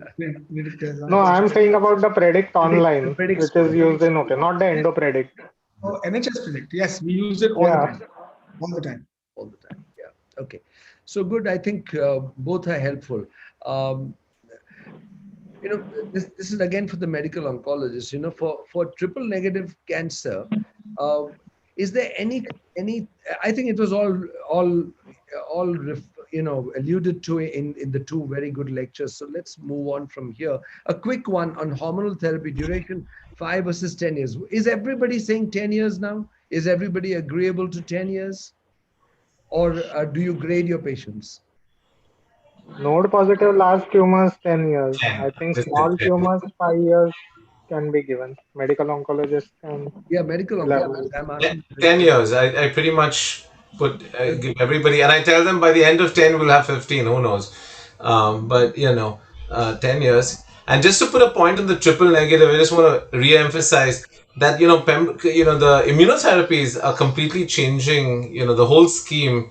And just as Ashutosh mentioned, especially in the neoadjuvant setup where we have the pathology in the breast to actually see the response and figure out what the adjuvant is, immunotherapy will be on the forefront, and I've included it with a lot of patients with triple negative early on, especially young patients with very aggressive pathologies. This immunotherapy is something we should include with triple negatives. Yeah. That was, that is that We'll was. start getting the pathologist to report on TILs first. What's that? Sorry. I think what Ian was talking about, I think the first thing is to convince our pathologists to start reporting on TILs. Yeah. We are talking about the metastatic setting, aren't we? Yeah. As far as immunotherapy is concerned. So, it's already 8 o'clock. So we'll have to go a little quickly. So when we come to HER2-driven therapy, what is? I mean, I just wanted one quick question. I think trastuzumab works, and that everybody agrees. But a quick one on when do you use double blockage? Okay, Mohan, you're seen on the screen. Why don't you tell us? When would you use double blockage? Are there any folks who have a higher number of nodes? That's probably the only indication where I have used a double blockage. I have not used it in folks who have a smaller number. The other issue, of course, is the finances. It's an additional burden in terms of cost. True. So you have to watch that as well. Yeah. So if cost is not an issue, I would use it for more than 2 centimeter and node positive. So Dr. Advani was saying something. Sir, yes, I think particularly in the neoadjuvant situation, I think it's wonderful to use double blockers because you almost always see very significant regression. Not significant, but extremely, almost complete regression. Yes. And even 70% will achieve pathological complete remission. So I think it's a real good sort of time that we should use the double blocker in the neoadjuvant fashion. Yeah, it's so true what you said, sir. We've had patients with inflammatory breast cancer have a complete path CR. So I think it is an amazing combination, and yes, I think when it's indicated, it can really be miraculous. So Prasad, quickly move to the next one. Yeah, quickly. Yes, tell us. Yeah. Yes, so in adjuvant setting with node positive disease, you should always use a double blockade. I mean, that is the best one to use. Okay, good. Thank you. Yeah, now Prasad, it's for you. What we really want to know for early breast cancer, this 5 versus 25. Would you say there are any contraindications to that, or do you think it is an across the board possibility? Quickly, so that it's something new. So I just wanted you to clarify that. It's not really across the board. We have to select the patients. Yes. We must realize that the trial with 5-year data has been published recently, but in the clinical setting outside the trial, we are still sort of figuring out. So for example, I mentioned that we don't want to use bolus or in large breasted women because we realized that the toxicity was more. Also, we need to be mindful that the trial was done in the UK, and we need to sort of look at how the Indian skin sort of adapts to it. Our experience has been excellent. We haven't had any major issues right now, but we would not do it for everyone. Women with very large breasts, women with significant intramammary fold or axillary fold, and where we feel that the skin toxicity would be high, we would not use them. Dr. Naseem or Dr. Amol, do you want to add anything to that? No, So sir, may these are I? the, yeah. Yeah. Yeah. Yes. So the fast forward trial, which has been published, I just want to add the safety wise. Yeah. The data doesn't the data is not mature for node positive patients who have been treated who has received just SCF and the auxiliary irradiation. So we'll have to wait for the data to mature. This trial only has data published for N0 disease. N0 and N1 also, but like, you know, in our setting, we see more of patients, N2, but N3. Yeah. So, you know, the in trial our setting, appears we have safe, to be careful. but we do not have 5 years data for Yeah. late They tissue have effects. published, they did include patients who were given supraclavicular irradiation also in case of node positive patient, although they were not able to publish the follow-up data of the supraclavicular fossa irradiate patient also, but they are in process with that. So yeah. Ashutosh, is this practice at all at Guy's? The 5 years. Yeah, thank God, because of COVID. Yeah. So I think COVID, the trial was published at the most opportune time. Okay. And a lot of patients are now being fast forwarded in 5 or 25 days to release the hospital. So I think it was a perfect storm for the introduction of this. Exactly. Fast time, because otherwise this would take years to come through. Yes, that's right. That's exactly what I was saying. It's COVID which has kind of jettisoned it into the limelight. You know, I mean, it's been and the next one, Prasad, you said it very emphatically. The deep inspiratory breath hold radiation is wherever you can for left breast, you must do it. Am I right? Would that be your statement? Absolutely. We should always try to do it. However, again, it is very important that a proper plan is made. And what we practice in our center is that when we do DIBH planning, we also do a free breathing planning, because we have had few patients where DIBH was almost equal to free breathing. And we had, I remember 1 or 2 patients where DIBH was actually detrimental than free breathing because of the specific anatomy of the patient. So it's important that we compare the data of free breathing and DIBH. We look at the heart and lung dose and then choose. In 95% of the patients, you would choose DIBH, but there'll be a small percentage where you will choose not to. So again, it's important to choose your patients. And brachytherapy, what are in your view the current indications in breast cancer? I know Dr. Amol is very interested in brachytherapy. I think we should have him answer that question. Yeah, yes, Amol. Tell us. Yes, so primarily postmenopausal patients and a tumor size of less than 3 centimeter, and definitely a node negative with an LVSI negative patients will be preferred for a brachytherapy. So these are the usual indications for interstitial brachytherapy in these patients. Although usually in our situation when we need rapid results of whether the patient is node positive or not. So usually what is also followed at Tata Memorial Hospital, that a dose of 34 gray in 10 sittings is considered, which is given twice a day, a radiation treatment with brachytherapy, and we wait for at least for 4 to 5 days until the results of the final pathology result comes in. And if in case the patient remains node negative, then the brachytherapy treatment is continued. But in that case, if patient turns out to be node positive post surgery on the final histopath report, then that brachytherapy becomes a boost, and then patient gets converted into external radiotherapy. So that is how these are the usual indications for brachytherapy. But it's important to know with the integrated boost coming up, would your tendency to use brachytherapy and your enthusiasm, I should say, continue at the same level, or would it go down? Sir. Yes, sir, because this integrated boost that has come up, and there are also newer techniques that are coming in, that not only conventional treatment but IMRT, as well as at some centers even rapid arc, which are the newer techniques of treatment which are able to give simultaneous integrated boost.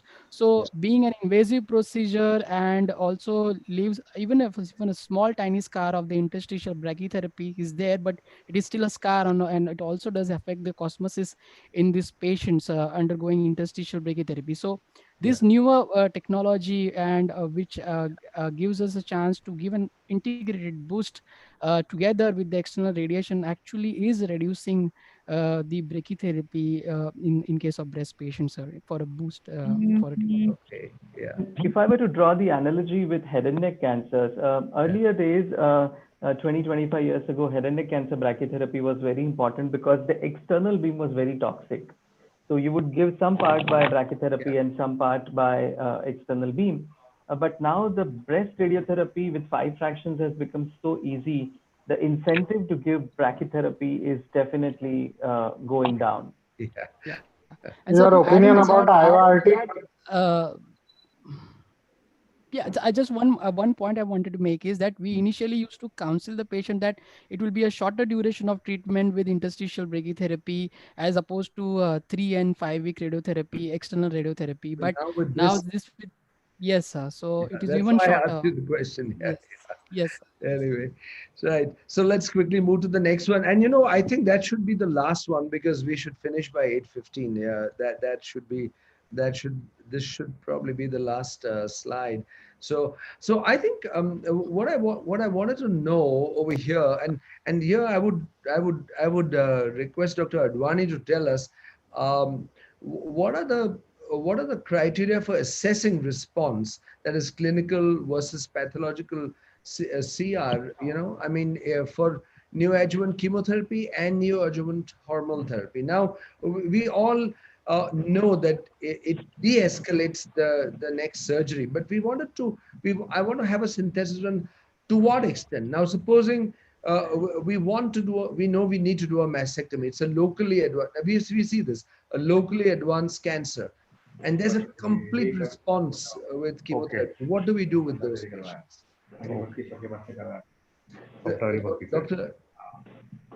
Dr. Okay. I think Dr. Advani sir busy.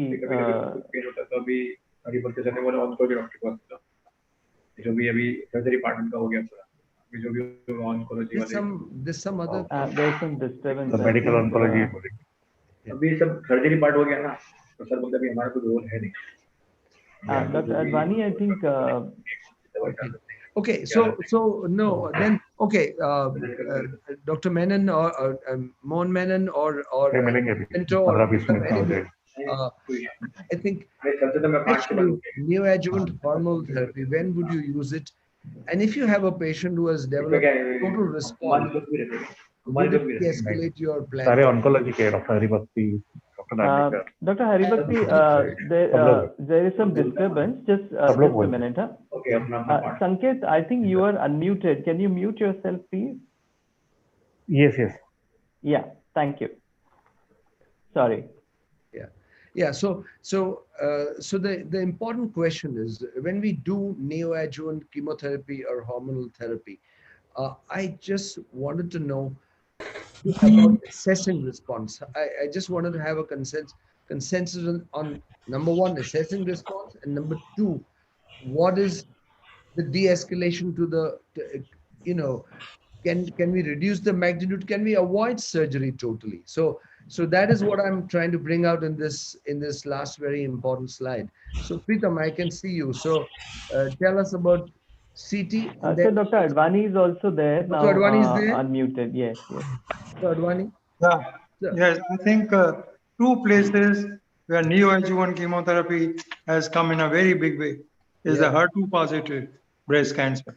It's almost that always if you have a HER2 positive breast cancer, even with a small tumor, one should give the neoadjuvant. And second place is triple negative breast cancer. Again, even with the smallest tumor, you have to give the neoadjuvant chemotherapy. The reason is very simple. Yeah. Both these conditions are associated with a rapid microscopic dissemination. And therefore, if we have to control the disease, we have to give the neoadjuvant chemotherapy, which will control not only the microscopic disease, but also the primary. And luckily, in some patients, the neoadjuvant also produces a very good primary response on the primary side, particularly in HER2 positive.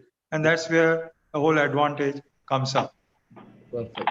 So I think the sir has completely cleared the thing on HER2 blockage and receptor negative patients. But what about receptor positive patients and neoadjuvant hormonal therapy, sir? Because that is variably practiced. In fact, many give chemotherapy even with locally advanced disease, which is strongly hormone receptor positive. So your experience on that, sir, for Yeah, I think for the hormone positive, one is always, we used to use chemotherapy, but there were many patients where the chemotherapy will not reduce the tumor at all. Yeah.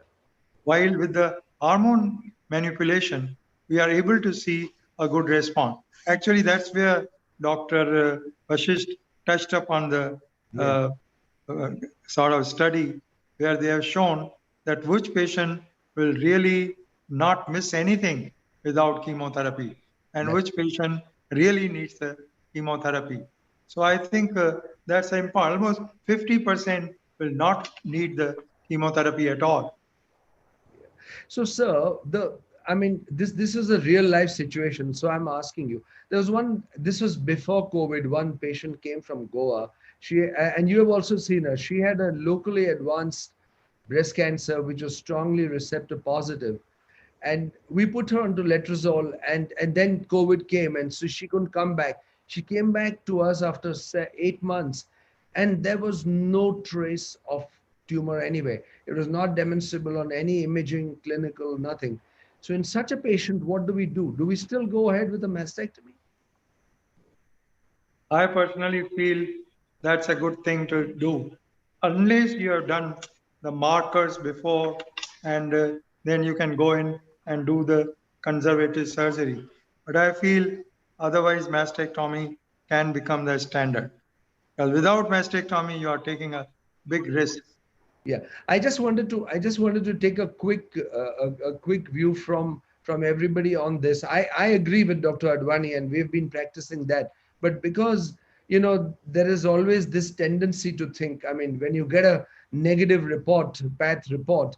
So would anybody disagree, Ashutosh? From your experience in the UK, would you at all disagree with what Sir said? No, absolutely agree. Unless you've been clever enough to put a marker in, I would do exactly. Locally advanced, you have tumor everywhere. The whole you have got, there's no marker. It's the whole breast is a marker. So, and it disappears, but still we would do mastectomy, wouldn't we? Of course. Yeah, exactly. No. This is because this comes up for questions. So I'm just wanting to make a clear point about it. So yeah. So I think this. So regardless of for a localized tumor, yes, always a marker. But for a diffuse tumor, if mastectomy is contemplated, it has to be done even with complete disappearance. Would that sound right? Yes. Yeah, that's right. Yeah. Okay. So fine. I think we are already at 8:19, and that's we've gone beyond 1 hour. So thank you very much. I mean, there's still more, but it can never stop. Breast is never ending, and it's been a wonderful 3 hours. Thank you so much, all participants and all panelists. I think it was a marvelous experience, and let's hope we can do more of this. Thank you. I think we can conclude the meeting with that. Thank you very much. Thank you.